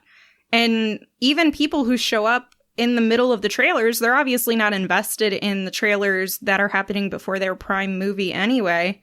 So it just feels like they're doing it with no real justification anymore. Yeah, it's like, here, I'm going to quote Kyle Nolan from our Facebook group. My perfect movie trailer would be a blank screen with the film's title and release date, no scenes or plot description. Okay, that part, a little ridiculous, but I get what you're saying, like the less, the better. And I think most people would agree with that. So I don't know why studios don't see that as more reasonable to go and have a little bit less of the movie in the movie trailer and just give us more of a reason to see it, to want to see it for ourselves, to experience. For the blockbusters, perhaps they can't sell as much merchandise leading up to the release of the movie if they don't, if they feel like they can't show like the certain character that's going to be in there that they want to really make a lot of money off of. That's a good possibility. Consumerism and capitalism ruling everything. Well, any other trailers before we wrap this topic up? I have 5 more. So. Oh, dear God, woman. The last trailer I want to mention that I got really excited about was The Commuter. Because that was a daddy-daughter movie. And so when my dad is in town, I'm always keeping my eye out on what's a good movie that the two of us could share together that I might not necessarily want to watch with someone else, right? I want that to be a unique experience that I'm going to have with him. The Commuter ended up disappointing me a little bit, but the trailer got me so excited. I couldn't wait to take my dad to that. So that's the last trailer that I remember for him, because we typically watch like the crime movies, and like Bad Boys for Life and those types of like action, but different than like the action that I watch with the kids. Those are more of the Marvel or the DC's, stuff like that. And it was just interesting when because it posed the question, like, would you do it? I'm pretty sure was in the trailer itself. It made you start to think, like, would you actually do something for a large sum of money? But they did it in such a way that was unique to that movie and not, done over and over again. Yeah, I remember that. That was a good trailer. I do remember that. Movie was still decent too, but the trailer really did convey what you're saying. So I get what you're saying. Yeah. The movie pacing they didn't nail the end of the movie, was my only complaint with it. It was good, but it wasn't great. All right. Amanda, can you get through these quickly? I will. So the next one is Kill Bill. We talked about Tarantino and how great those trailers are. Kill Bill was one that just is, it's insane, but it doesn't even get close to the insanity of the actual film, the entirety of the film. And I just thought it was fantastic. And of course, he's always got a great soundtrack to pair. So it was wonderful for that. Another one is Deadpool. Oh man, how do you argue with that one? That one was incredible. Deadpool had some of the best trailer/marketing of all time. Absolutely. Yeah. Their entire marketing plan in general was fantastic. Ryan Reynolds should get a special award for that. I think he did, actually. I think he won some kind of advertising award. Did he? Yeah, it's just hilarious. Magical. The stuff that they kept doing on social media all the way up to the release. Yeah, I hope he got 50% of the cut from that movie. It was brilliant. Another one is A Star is Born. I remember watching the trailer, and every single time that Lady Gaga would begin singing, I would get chills on my arms. I would have goosebumps and everything. So it was just insane to experience that multiple times over and over watching the trailer. And then my last two are horror related. They didn't live up to the film's potential based on the trailer, but the trailers were so good that I was like, I cannot miss this. And the first one is Hereditary. I just thought this is going to be brilliant. This is going to be amazing. And quite honestly, I thought it was a fantastic film until the last 3 minutes. And then the second one is Us. I just thought it was so unique and clever, and the way the trailer was done was just really exciting. I'm really disappointed you didn't mention The Dark Knight, because that was a pretty fantastic trailer. That is a really good trailer. It gives that hint of the Joker without really showing you what he did in that movie. Yeah. You really just get a taste, and it really gets you psyched to see what the hell is Heath Ledger doing. What is he about ready to do with his role? You're right. Yeah, that trailer was memorable. I remember being really excited for that movie to come out, even before he passed away. I really think that trailer is what elevated, because the first Batman Begins I think made $200 million in the US, and then Dark Knight made $500 million in the US. It took such a leap forward. It almost more than doubled the previous movie. And I think a lot of that has to do with, yes, the first movie was well received, but just Heath Ledger, and the marketing was so good around his reinvention of the Joker and making the Joker a terrifying character. I think that's really what led to the huge box office that came with that movie. Any further listener comments you guys want to mention before we move out? Here, I've got one I want to read from Joel Wassinger. I love it when a trailer manages to convey a sense of the movie's story or importance. There are many ways to do that, and the best trailers find new ways. I also just love when a trailer creates a compelling story of its own. I enjoy trailers as their own form of ephemeral art. I say ephemeral because I can't off the top of my head give you any examples, and I do think they're a little like a mandala. The thing I loathe most is when a movie trailer, which might be good in and of itself, includes all of the best parts of what ends up being an otherwise shitty movie. The absolute worst is when you can tell that's what they're doing because the clips are haphazardly strung together and the trailer is only sort of good in a clipped way. But it's also horrible to sit through a 90-minute or a 3-hour movie and realize you enjoy the trailer more. Ouch. That's true. It's so true. So Joel did a really good job summarizing some of the other comments that were on the feed. So I don't want to not give them justice, but at the same time, that's pretty much the theme of the rest of the comments. I will say that Jessica Farrell commented, shit, I love movie trailers. Could literally watch them all day. Mad Max Fury Road was a great trailer. The new Dune trailer is amazing with the Pink Floyd song. I also submit the Thor Ragnarok as a great trailer. I'm disagreeing. And it could have been good if it didn't give it all away. Yeah, exactly. If the movie had included more, I guess that's my argument for that is, okay, yeah, we saw the Hulk show up, but if something else was exciting that didn't get revealed, it could have been okay. I also want to mention Corey Noyes. He said, I despise the stupid mini trailer before a trailer. Yeah, those suck. I don't know who thought that was a good idea. We're going to tease. Here's a 10-second tease of the teaser trailer that's coming out tomorrow. What? Just release the stupid trailer. I don't need that in my life. It just clogs my feed even more. I'm not sure I've seen it. It's basically like a little marker reminding you that the trailer is coming out tomorrow. So they give you a little 10 seconds of it. And then that's all you get. 10 or 15 seconds of the trailer that's coming out the next day. I feel like that's a very expensive business decision. They just do it to market. Well, they probably just do a little snippet from the actual trailer.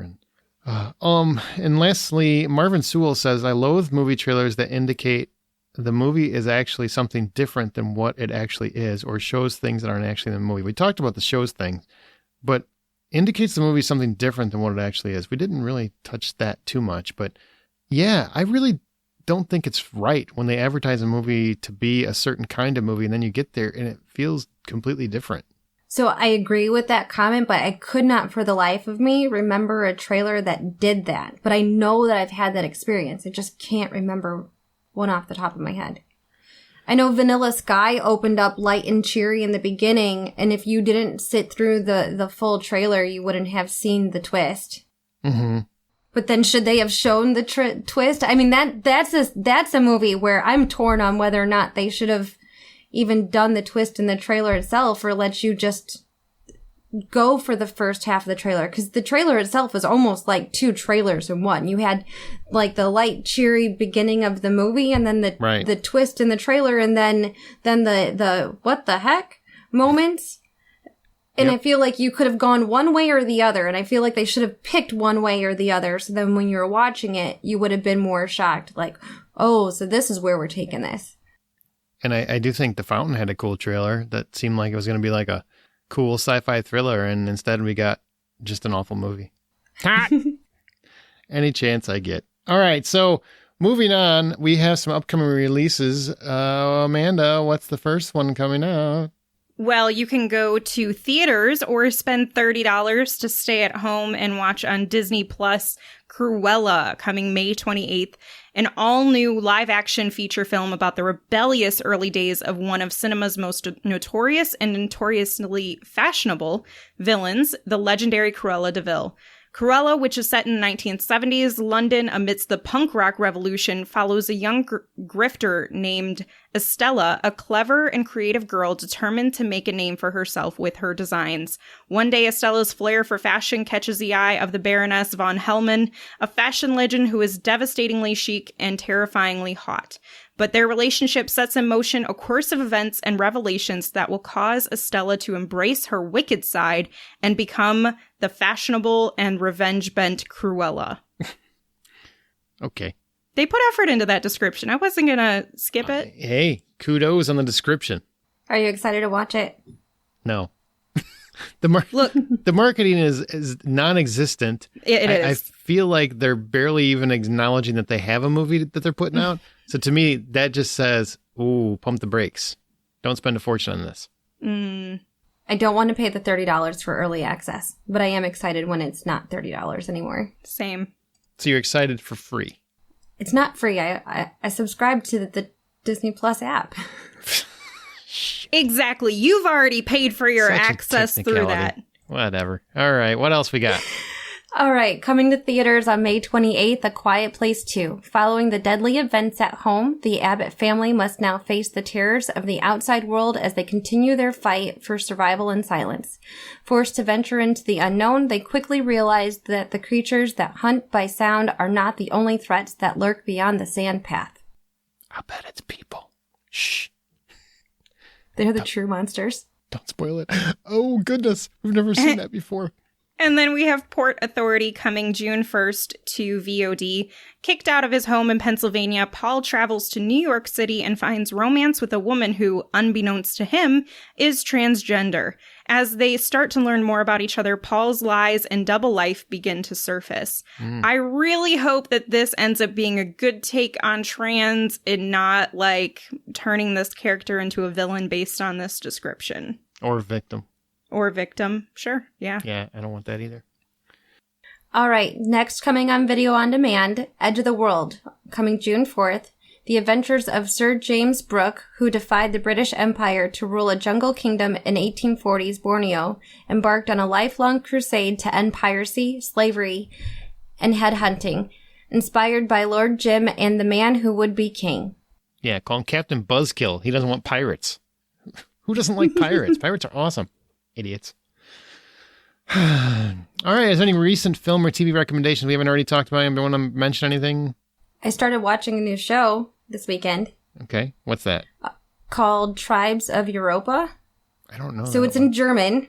So you have two Interesting. options on Netflix to either watch it in its original audio, which I prefer, or the dubbed, which just felt uncomfortable to me. But the synopsis here is it's the year 2074. In the wake of a mysterious global disaster, war rages between the tribes that have emerged from the wreckage of Europe. 3 siblings from the peaceful Origine tribe are separated and forced to forge their own path. And it's interesting to me that it takes this whole rebuilding civilization, but you can still see the relics of our modern day civilization, and I appreciate that because too often it's like, oh well, everything's kind of back to the Stone Age and kind of rebuilding, and you don't really see a lot of what was recently left behind, and really 50 years in the future isn't that far from now. It's interesting. I've watched the first 2 episodes and I'm going to go back for more. Okay. Amanda, anything from you? I have not watched anything incredibly new, but I have started a Game of Thrones rewatch. Jesus. All right. Well, I think we talked enough about that show. But hold on, let me say something. I guess I completely forgot how fast they throw you into the Game of Thrones world in the first episode. Like, I thought what happens in episode 1 happens far into the middle of the first season. It does not. It drops you into the whole thing. But it's been fun so far, reliving it. All right. And Christy, was that your weekly streaming recommendation, or did you have something else? That is my weekly streaming recommendation. Okay. And what? Other than that, I'm watching Will and Grace for the first time, beginning to end. So I used to watch it here and beginning there. to end? There's like 300 episodes or something. Yeah, it's what I watch when I'm trying to fall asleep at night. So not because it puts me to sleep, but that's like my wind down time. And yeah, I'm close to the 4th season now. I started it a few weeks ago. All right. Well, we've got our game, How Do You Survive? And then we're going to get into Army of the Dead, so we haven't forgot about it. But you can share your thoughts on this episode or anything else in our Facebook group. Again, The Hollywood Outsider. We're on Twitter @BuyPopcorn. Our site is TheHollywoodOutsider.com. Please rate and subscribe us on your preferred podcast app. You can find Amanda on Veronica's Marshmallows and Smirk and @Sink Into This. Me and the Blacklist Exposed. I'm presenting Hitchcock and @Aaron Smirks. And Christy, where can people find you? Facebook. You can find me on Facebook. Friend request me. Find me in the group when I make comment. You can friend request me. Aww. I'm not really active anywhere else right now. Okay. And now we're going to move to How Do You Survive? This is our game where we take 2 random movie scenarios and we have to offer our solution for how we would survive. Now, the first one is you decide to rob a casino in Las Vegas. Sound familiar? Just as a zombie army surrounds the city. Given what you know about Las Vegas, how do you escape the city and survive? And we're going in the order of Christy, me, Amanda. So, Christy, how do you survive? I don't know much about Las Vegas. Oh, My you're first dead. thought was trying to figure out, if I could get through underground, although after watching the movie, that might not be as easy. But yeah, I feel like underground would be my best bet, though, because the zombies wouldn't be down there, hopefully. Well, now I learned that all I have to do is direct the zombies underground, because that's where Christy is, and I'm going to use that as my diversion tactic. Boom. And then I get to the tram, because they have a tram in Vegas. I'm going to take the tram to the MGM station. From that point, I'm going to sneak over to McCarran International Airport, because it's right across the way. Then I'm going to search out, find a pilot, probably hiding in a lounge somewhere. Force him to fly us out of Vegas. If I can't find that pilot, I'm going to be finding some YouTube videos. I'm going to learn how to fly a freaking plane. And then I'm getting the freak out of Dodge. And if any of my team has a daughter named Kate, she will be handcuffed on site or killed. Amen to that. Mm-hmm. Amanda, how do you survive? Okay, so I don't know if you guys know this. Apparently, in Las Vegas, you can have access to fully automatic guns. Sounds like a recipe for disaster in an otherwise What do you mean regular you can have world. Like, they're not just handing them out at the casinos. I've been there many times. I don't recall that one. No, but you can actually go to the gun ranges there and use fully automatic guns, which is not available throughout every part of the country. So you're going to raid the gun range. I am. I'm going to get those because, look, I know I have a decent aim. It's not great, but I'm also not... I'm a little scared when it comes to guns. I get a little bit, close my eyes and like, ugh. Just kidding, I cry.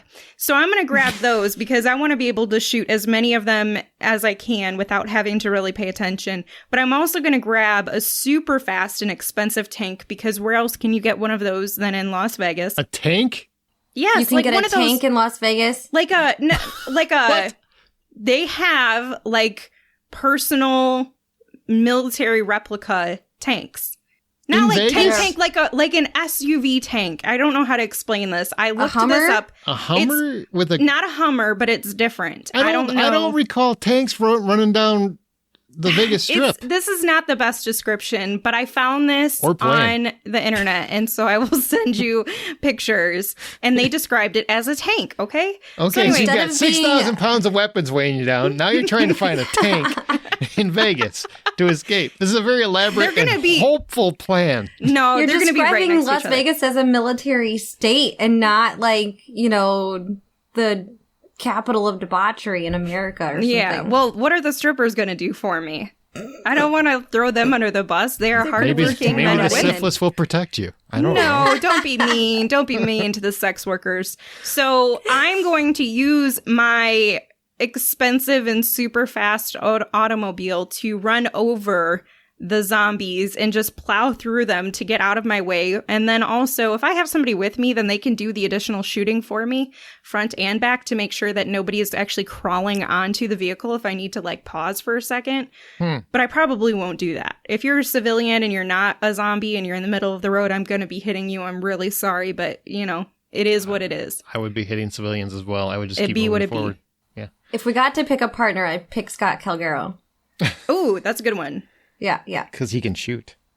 He can do all the things. He knows how to survive. I'd be like, help me, please. I will do whatever you say. All right, next one. You are trapped and surrounded by the monsters from A Quiet Place. See, there's another connection. Meaning they find you by sound. You know you can't stay where you are. You have to get to your son 20 miles away. But the only way to escape is by a car, a tractor, a bicycle, or a motorcycle. All the things that make noise. What do you do and how do you survive? Christy? So I was thinking about this, and a car could possibly work if you put it in neutral, especially if it was a stick, and you'd get it away more quickly than if you had a bicycle, because to be real with you, I'm not in shape, and I'm not sure I could bike 20 miles right now. So I think I'd rather, put it in neutral, preferably a stick, and then push it in neutral, hope for a hill, and then jump in the car and go. Okay, that's good. That's smart. I would, as an experienced motorcycle rider, I would hop on my motorcycle, hit the gas, because motorcycles are faster and on takeoff than any of those other ones, and are also very fluid and steerable. So you can basically go the same places bicycles can, probably a few places that bicycles can't, and you can go a lot faster if need be. And then, if worse comes to worse, you can do some Dukes of Hazzard shit just to get away. Vroom! Jump that little ravine, whatever you need to do. That's what I would do. Amanda? Wow. Okay, so where do you get a tank here is what I want to know. Like, where?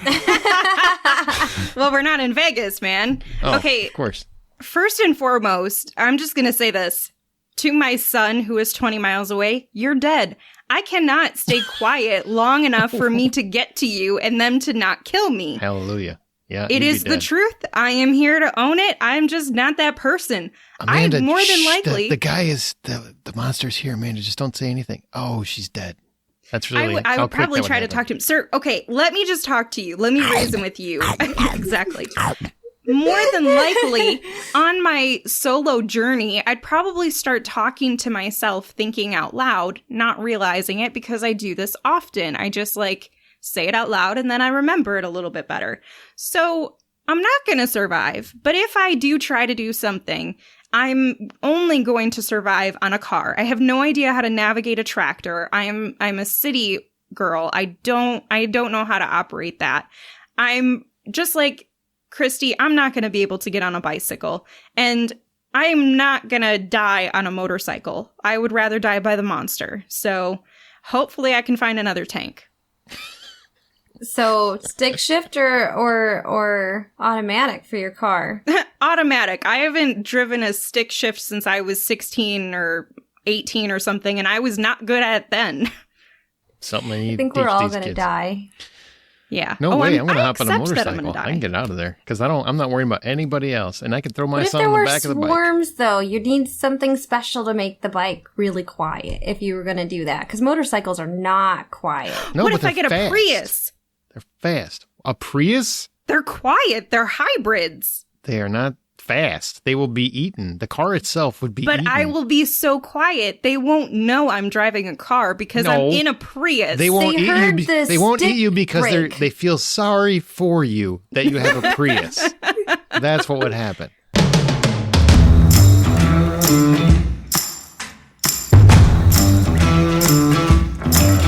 All right. Well, it's time for Army of the Dead. We're going to review it. Real quick. We'll do it spoiler free, but then we're going to jump into spoilers. So, we'll be sure to tell you when that part comes, but that part will come rather quickly. So following a zombie outbreak in Las Vegas, a group of mercenaries take the ultimate gamble, venturing into the quarantine zone to pull off the greatest heist ever attempted that wasn't orchestrated by Danny Ocean for $200 million. Retrieve it, and Mr. Tanaka will give them $50 million of it.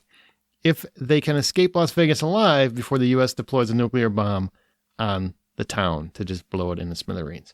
So this is our spoiler-free portion. What were your overall thoughts of Netflix's Army of the Dead, Christy?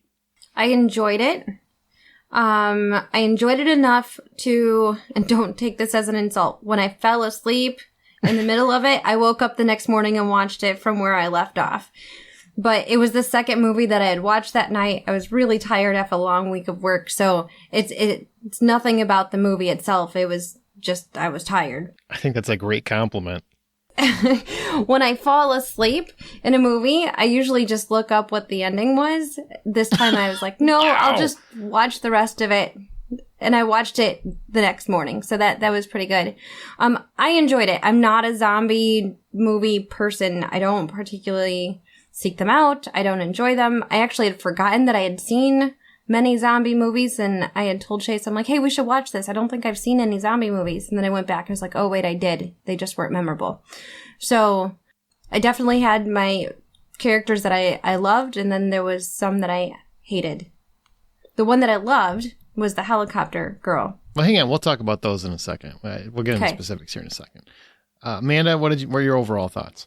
Well, I was surprised by Snyder not doing Snyder things. he was a little bit different here. I'm not saying that there's no mark of him here, but... Yeah, there's still a lot of Zack Snyder. I mean, his song choices are on the nose as ever. As ever. But there's still a lot of Snyder. There's still slow motion. There is. And all the other it's yeah. just a lot of the things that people would typically complain about from his movies are not as noticeably present here. Right.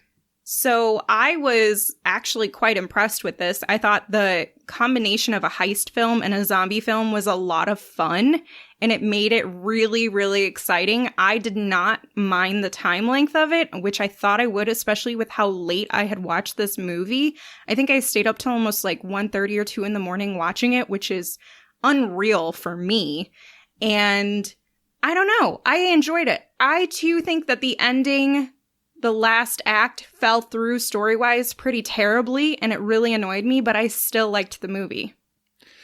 Yeah, I would say I really enjoyed it. It was a throwback to Dawn of the Dead, which Zack Snyder famously directed as one of his first films, and he did a wonderful job with that. And this is kind of like the logical next step or evolution of the zombie experience through his eyes. So I really dug that. It was fun getting kind of a character thriller. I feel like we got a mix of genres here, which was nice. And just overall, just one of the better Netflix originals we've had in a long time, because I don't usually like Netflix movies that much. So it was nice to get one that I was actually pumped up and amped to see, and it lived up to much of the hype.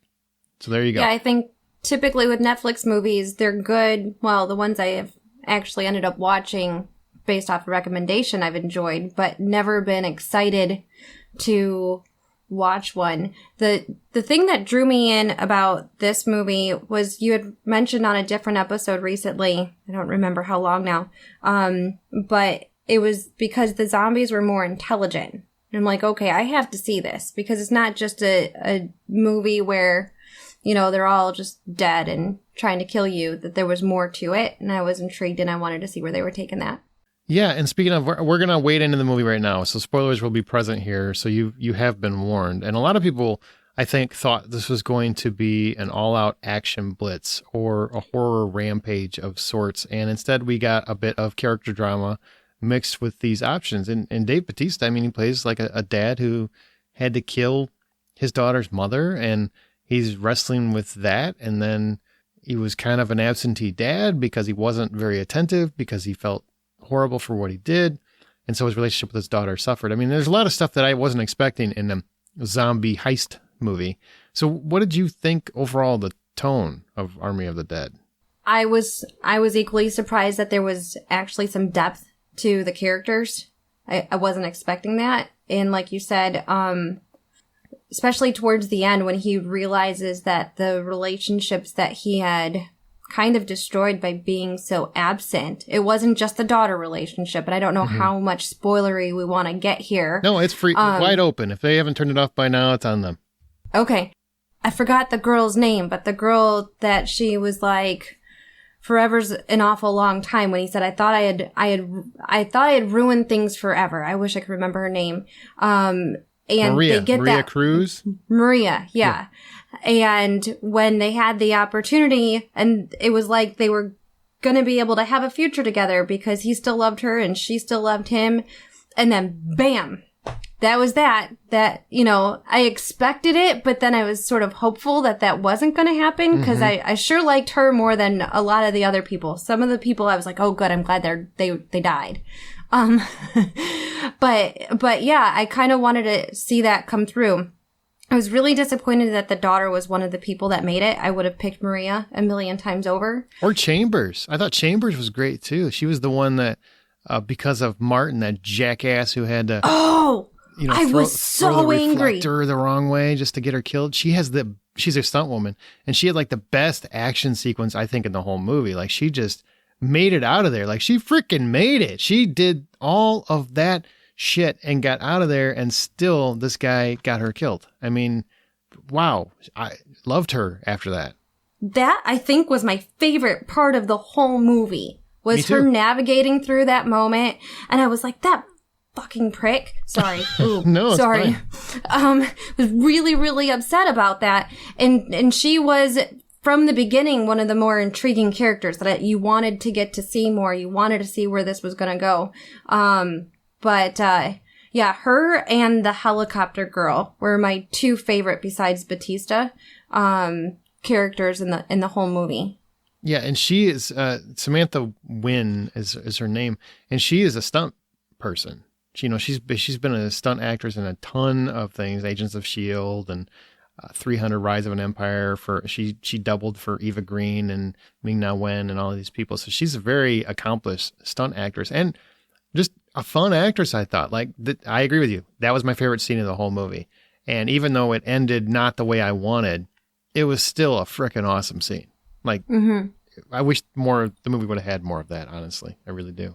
Agreed. I think if we had some more of that in the last act, because after they opened the vault, then it was kind of like, well, okay, now what? They needed another something like the vault scene or like the scene, where he screwed her over. We needed something to sort of kind of close out that movie on a more exciting moment.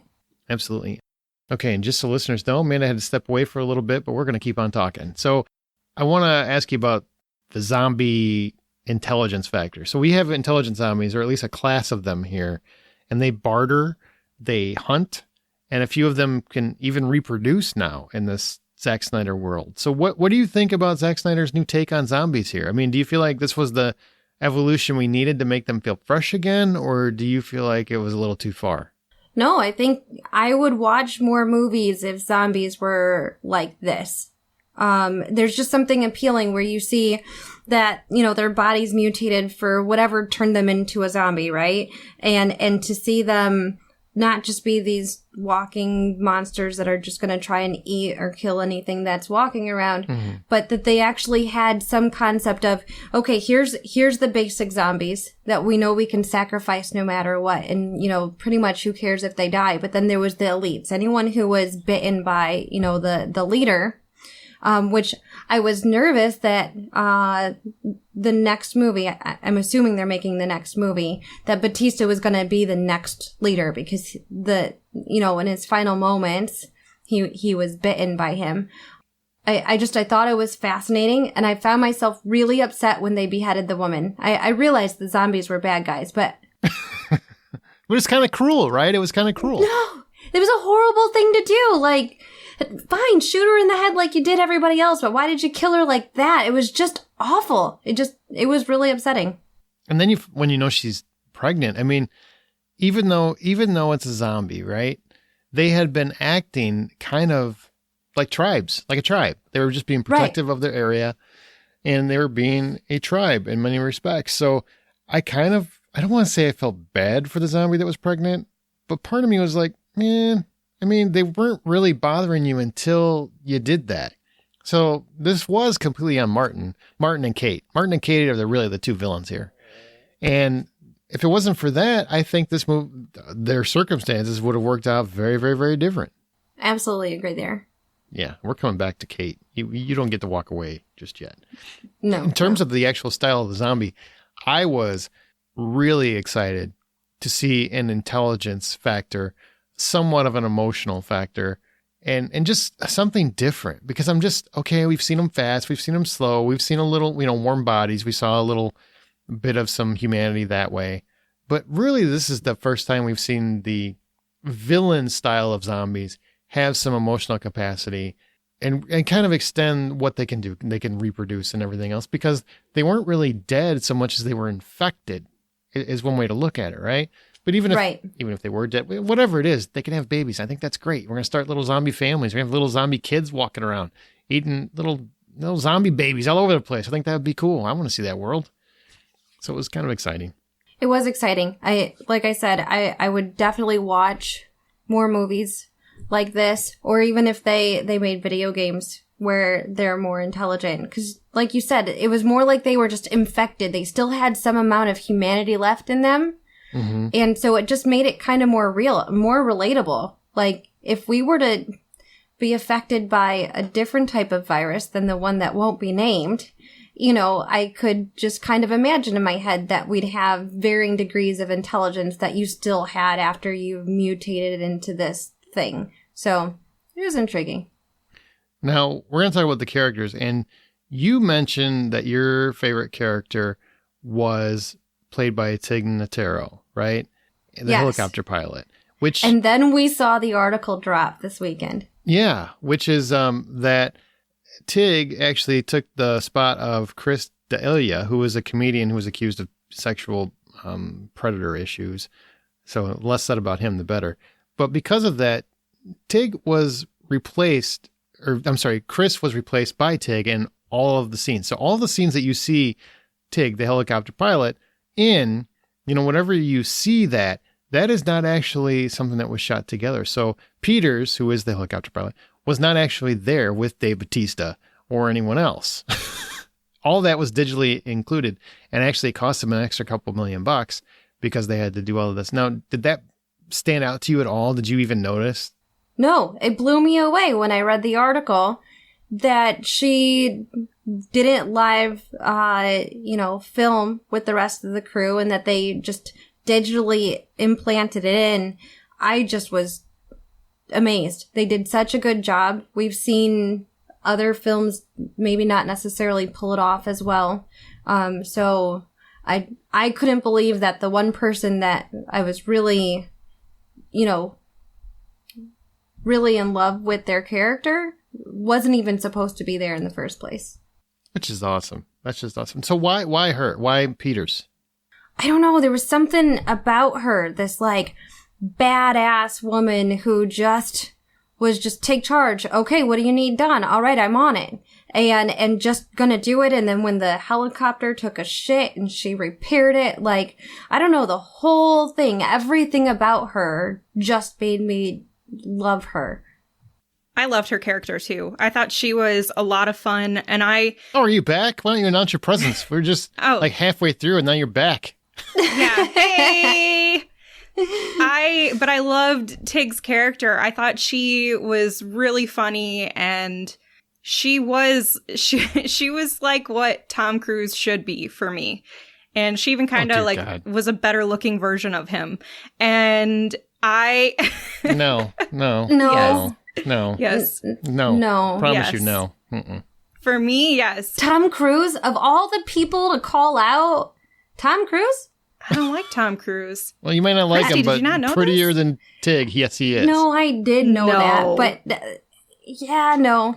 Sorry. Yeah. Anyhow, I thought she was fun, but there were almost no moments where you could not tell that she was not originally part of the filming. There were almost no moments that you could tell that she wasn't a part of the original I don't know. filming? Did I word this terribly? It was a double negative. You couldn't tell. That's what you're trying to say. I could not tell, except for there's one scene where there's a little bit of lighting off, but other than that, you really don't notice. And I feel like she had almost like a glow effect in some parts. I feel like he exaggerated the shots in several scenes just for her, just to kind of blend it in a little bit more. Yeah. Yeah, I think he was just trying to blend it in. Yeah. I think sometimes... Oh, sorry, Aaron. I was just going to say, she didn't impress me that much. I thought she was fine, but she didn't really knock my socks off. I really love Lily, who's the coyote. I just thought that character was really kind of cool because she has layers, and I felt like there's a little bit of depth there. We already talked about Chambers and how cool she was. Mm-hmm. And then Dave Bautista really impressed me as Scott Ward. I just, he didn't blow me away. I don't think, oh, wow, the chops on Dave Bautista. He's going to win an Oscar someday. But he did show me that there's more to him than just the big ox character that he's normally known for playing. And if you saw My Spy, he's got some comedic chops too. So it's good to see him kind of expanding his horizons a bit. I'm hoping we see him in more things. The last thing I wanted to say about Tig was that often the female characters like hers, they have a huge chip on their shoulder that's almost a turnoff, and they didn't go that direction with her, and I'm really glad they didn't. Yeah. I think that might be why I love her even more, is because they didn't go that route. I enjoyed actually most of the cast. I think it's a great team. It's a great team when they're together, for sure. Yeah. I don't think that there was really too many people that stole it for me. Dave Bautista did a really good job. Like, I didn't expect to find him. I felt like he was, I don't want to say this and experience backlash. I feel like he was in this movie what The Rock was early on when he was really starting to garner general audience awareness and excitement. He's not The Rock. Who's going to give you backlash over that? There wasn't anything like controversial there. Because there are some people who are really passionate about The Rock being amazing. And like, I know he's not on The Rock's level, but no, he's more like a pebble in comparison. And I will shout out for Garrett Dillahunt, who played Martin. And I know everybody like hates the character of Martin because he's an absolute prick who basically gets everyone killed. But he's a good actor. That's what he's supposed to do. Yeah, he's a really good actor. And that scene with Chambers and then the one where he cuts the head off, I'm like, God, you hate him so much. And then he gets to the tiger and every cathartic feeling you have finally comes to fruition. It was like just a beautiful, savage mauling that you wanted to see this guy get. And he earned it. He earned that disposal. Two characters earned that. Early on, the guy who was terrible to the women, when she was like, oh no, we need one more person, I was like, yes, he's gonna die. I was like really excited about that because I really couldn't stand the creepy perv.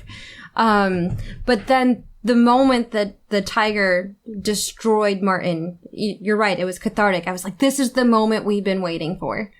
Loved it. Now, let's talk about the characters you didn't like and why. We've talked about the ones we did like. We've talked about the intelligence of the zombies, all that jive. Which ones didn't you like? And I say we just take a group agreement to start with Kate. God damn it, Kate. You got your own father killed. I'm pretty sure you got the girl you were trying to save killed because I don't recall seeing her at any point. She didn't survive. This whole third act was about, or the half of the whole movie for her was about finding Gita, and then Gita doesn't even live. Yeah. And you kill your dad in the process. Like, he died. You did the one thing you promised him you're not going to do, which I think everybody knows she's going to do at some stupid ass point in the movie. Which, with no goddamn plan, because there was like 10 minutes before the nuke was going off. What was your plan? You're going to run across Las Vegas and find them and get out of there in time because you just thought they would know where you'd be or something? What kind of stupid plan is that? That is either a fault of the writers or the character, and I don't know which way I'm leaning. I go back and forth. Well, the writers wrote the character. Yeah, so. I know, but I mean, if it's true to the character, then it's okay. You know, if it's true to the character, then okay. But on the same token, I'm like, but you wrote just a character that seemed very strong and independent and smart and makes the absolute worst decision of the entire movie. Yeah, I'm not sure who to blame there, but it was awful. So do you guys agree that it's kind of, you know, I didn't expect everybody to live, and I'm totally fine with Dave Bautista dying. It's just a matter of the way that he died. It felt like such a forced, idiotic plot point that she had to go get this girl and throw everybody to the wind while doing it. It was such a selfish move and horribly plotted. Would you agree, or am I wrong in that assessment? No, I agree with that. I would have rather her had to kill him for a different reason, like under different circumstances, not for a different reason. Like he got bit by the zombie and she killed him to stop it. And it makes sense why she would have to kill her dad after he had to kill her mom. So that all makes complete sense. And it seemed like it was predestined from the beginning, but for a different reason. She shouldn't have just ran away like that. I don't know. She knew that her dad would eventually support her and try to find her friends. So I don't know why she thought it was a good idea to just go by herself. And I fault the writers for writing her character like this because it felt in the beginning, it felt inconsistent because it felt like in the beginning she was there to do this, but she was willing to somehow play by his rules. And she knew that she, in some ways, needed some protection from the group and that she felt comfort with being in the group. She never shined as this solo independent killer in the group. She just didn't. And so all of a sudden at the very end, at the worst moment, she's like, I'm just going to run off by myself and then essentially just cause everybody else's death, because now they're just trying to run and find Kate. And it just really bothered me how that story unraveled. I would have much rather, if her dad died protecting her from just a zombie or something, that would have been one thing. But to die, everybody dying because she just wanted to be stupid, well, not everybody, but there's two characters that cause everybody to die. Martin, by going to get the head, that caused the revenge of the main villain, right? That main zombie dude, because he just killed his baby mama, and in the process, the baby. And how that works, I don't even understand. Yeah, you know what? Doesn't matter. It's cool. It's different. It's unique. We already talked about that. Should have been here. So you get that, and that guy comes back. He comes to the elevator. Love that. I thought that was a great moment where it kills Cruz, and it's a total surprise. And da da da da. That you blame on Martin, but it's okay. I can buy that because he was the bad guy doing bad things. That's okay. This is a character who we're supposed to be rooting for, who takes every ounce of goodwill that she's gotten and places every character that has managed to get away in complete and total jeopardy for her selfish plight to find this one woman who she doesn't even know if she's going to be there. And she does know that she's only got everybody there has 10 or 15 minutes left before a nuke goes off. I just thought it's either horribly plotted, or you just, for this act, for this portion, or you just wrote one of the worst character choices I've seen in a long time. Doesn't make me dislike the movie. I still really like the movie. It just really took that movie down a couple notches for me. Can't disagree with any point that you made. Because at least Martin you're supposed to hate. Now I hate Kate too. Just to kill her dad. And also I do got a point, this is kind of funny to me. So Dave Bautista gets bit, right? And he turned in 5 minutes, maybe tops, 10 minutes, whatever. Oh, are you going to talk about what's his face on the plane? Yeah. 2 hours later. But then you got Vanderho, or Omari Hardwick from Power. Yeah, that's his actor's name. But I think it's Vanderho is the character. He gets out of the vault, gets all the way to the plane, drops some money, gets on, has some champagne before he notices any side effects. Is that because, how did he get out of Vegas when a nuke just went off? I don't understand that. I guess the zombie dust magic? Because that's not how that works. And can you really hide in a bank vault and survive? Because if it's built like a bomb shelter. Yeah, you could actually hide in a bank vault. But once you came out, there's still all the radiation there. It's not like, it all dissipated. It doesn't work like that. I mean, you'd need a fridge, I guess, like Indiana Jones to get out of there. It just... Right. Well, and then he gave Kate, not Vander... whatever his name is. I'm so bad with names. But when Batista gave Kate's character the money and was like, go save all these people, wouldn't they have also been affected by the blast? I mean, the radius for them to travel into where they were going didn't seem like it was that far. So just realistically, I feel like if it was concentrated, maybe dead. Yeah. They would have ramifications, but it would probably be down the road, not right away. So hopefully Kate gets some tumors or something.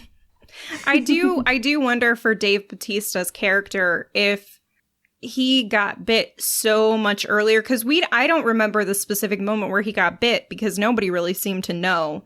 So maybe it just happened to be so much earlier in the film that we just didn't notice it, and then that's where that time came from. During the escape. Yeah. He got bit during the escape. Oh wait, we did see it. Yeah, we did see it. Never mind. So I was like, just stupid. Oh no, he got bit. Yeah. It was 3 times back in a row or something like that. Just he even screamed out in pain one of the times. Yeah. So, I mean, it's just one of those movie things. And it's a zombie movie, so I already let a ton of stuff slide. I am not going to sit there and pick a movie apart like this when it's a zombie movie. But that was a huge leap of logic. That and Kate's plight were 2 big whiffs for the movie, for the screenwriter. I also want to know how he got out of the vault. So the dorky guy shoves them into the vault, and it closes, and you heard a latch. They had have a hacker come in and unlock this vault, and now nuclear bomb falls and dude just graces out and shows up on an airplane when I was like, yeah, there's no way the guy's gonna starve to death, even if he had gotten bitten or not, which we never really saw him get bitten that I can recall. Mm-mm. And I'm sure there was an emergency release in there, but you're right. There's no way he gets out of there unless the zombie dust kept him alive or zombie virus kept him alive somehow. And it was just so slow because he's so tough. It could even get him through radiation. Maybe that's the explanation for how he got through the radiation, is because he was already a zombie. He said he was already slightly dead. Yeah.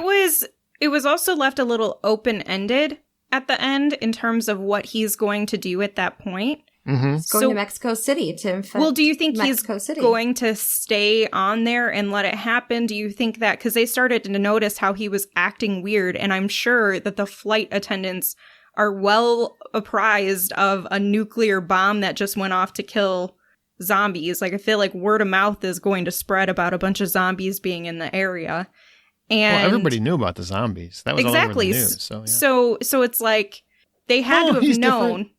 that he's acting super weird and he looks super unhealthy and he's going to probably come out as a zombie. Do you think that they would stop him? Do you think he's going to stop himself? Or do you think he just infects everyone and gets to Mexico? I feel like he's going to infect everyone and get to Mexico. Yeah, unless the pilot has a gun on the plane. Do the pilots typically carry a gun?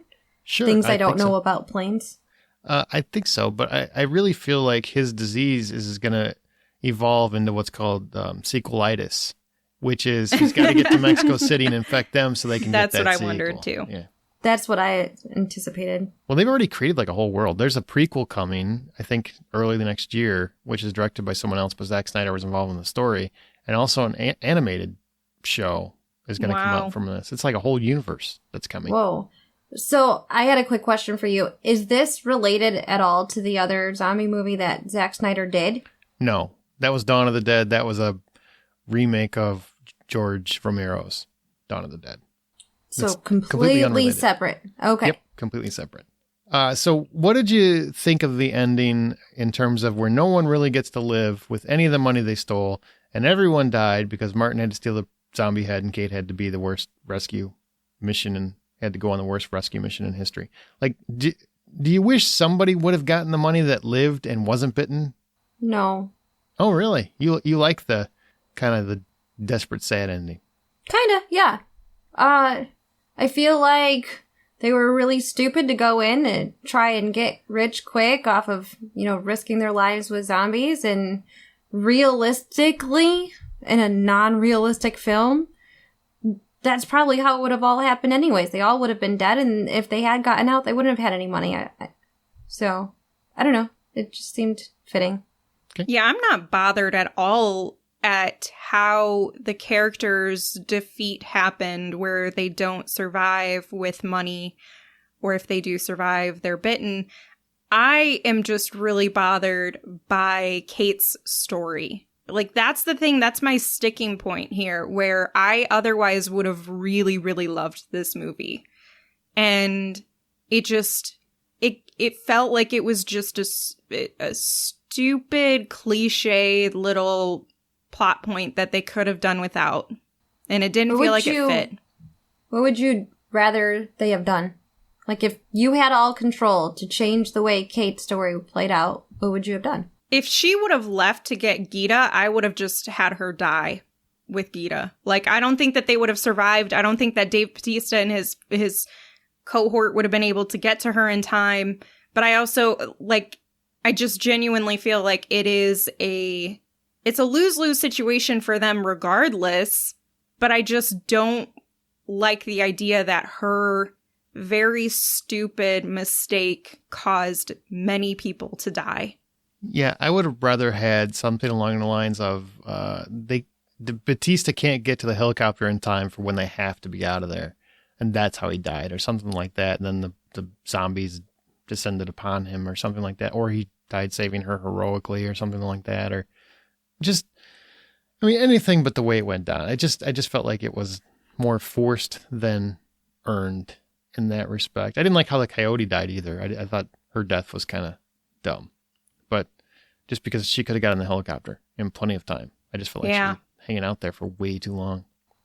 Yeah. Take the head, throw it, get in the helicopter. Done. So I think I would have had Gita have turned into one of the intelligent zombies. Recognizable enough so that Kate, at some point through this whole affair, prior to her and her dad having the conversation of, no, I didn't resent you at all for killing my mom. I don't blame you at all for that. It was you left and I didn't have anyone, I would have had her seeing Gita as a zombie be the facilitator of that conversation. You know what I mean? And I think that would have been a better way to go about it. I like that. That's good. Okay. Well, why didn't you write the story? Right? Right? I don't know. Okay. Well, that's going to do it for this episode. I think we are done. I do want to ask, do you guys want to see more? Do you want this prequel that's coming out? Do you want a sequel? Do you want any more Army of the Dead stuff? Or this is a good one and done?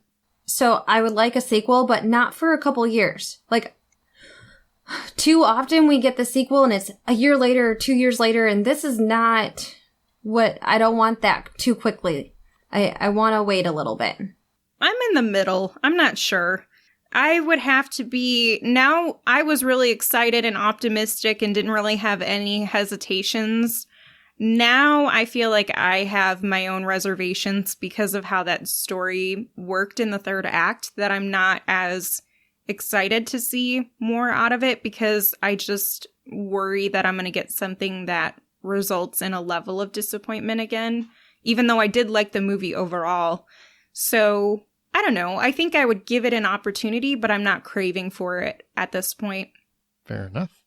I want to see more. I just want it tidied up a little bit better. It didn't need to be 2.5 hours. On the same token, I wasn't really bored. So, if $10 is the full price of admission, what do you give Army of the Dead? I'm giving it $7, and it would have been probably about 8.5 up until that last 20 minutes. Christy? $6.50. Okay. Mine is right on par with you, Aaron. I probably would have gone $8.50 or $9 had they not done the Kate story, and it dropped down to about $7. Sad times. Well, it was still a fun movie. You should check it out. It's on Netflix. Army of the Dead. Zack Snyder's having a banger year for sure. He's reviving his own career all on his own.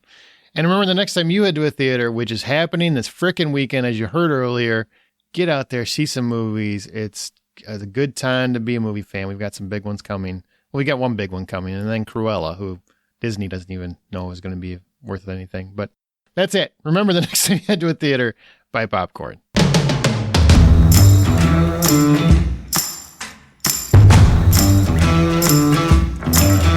I don't even know what the hell I'm saying. I'm just rambling at this point. What's new?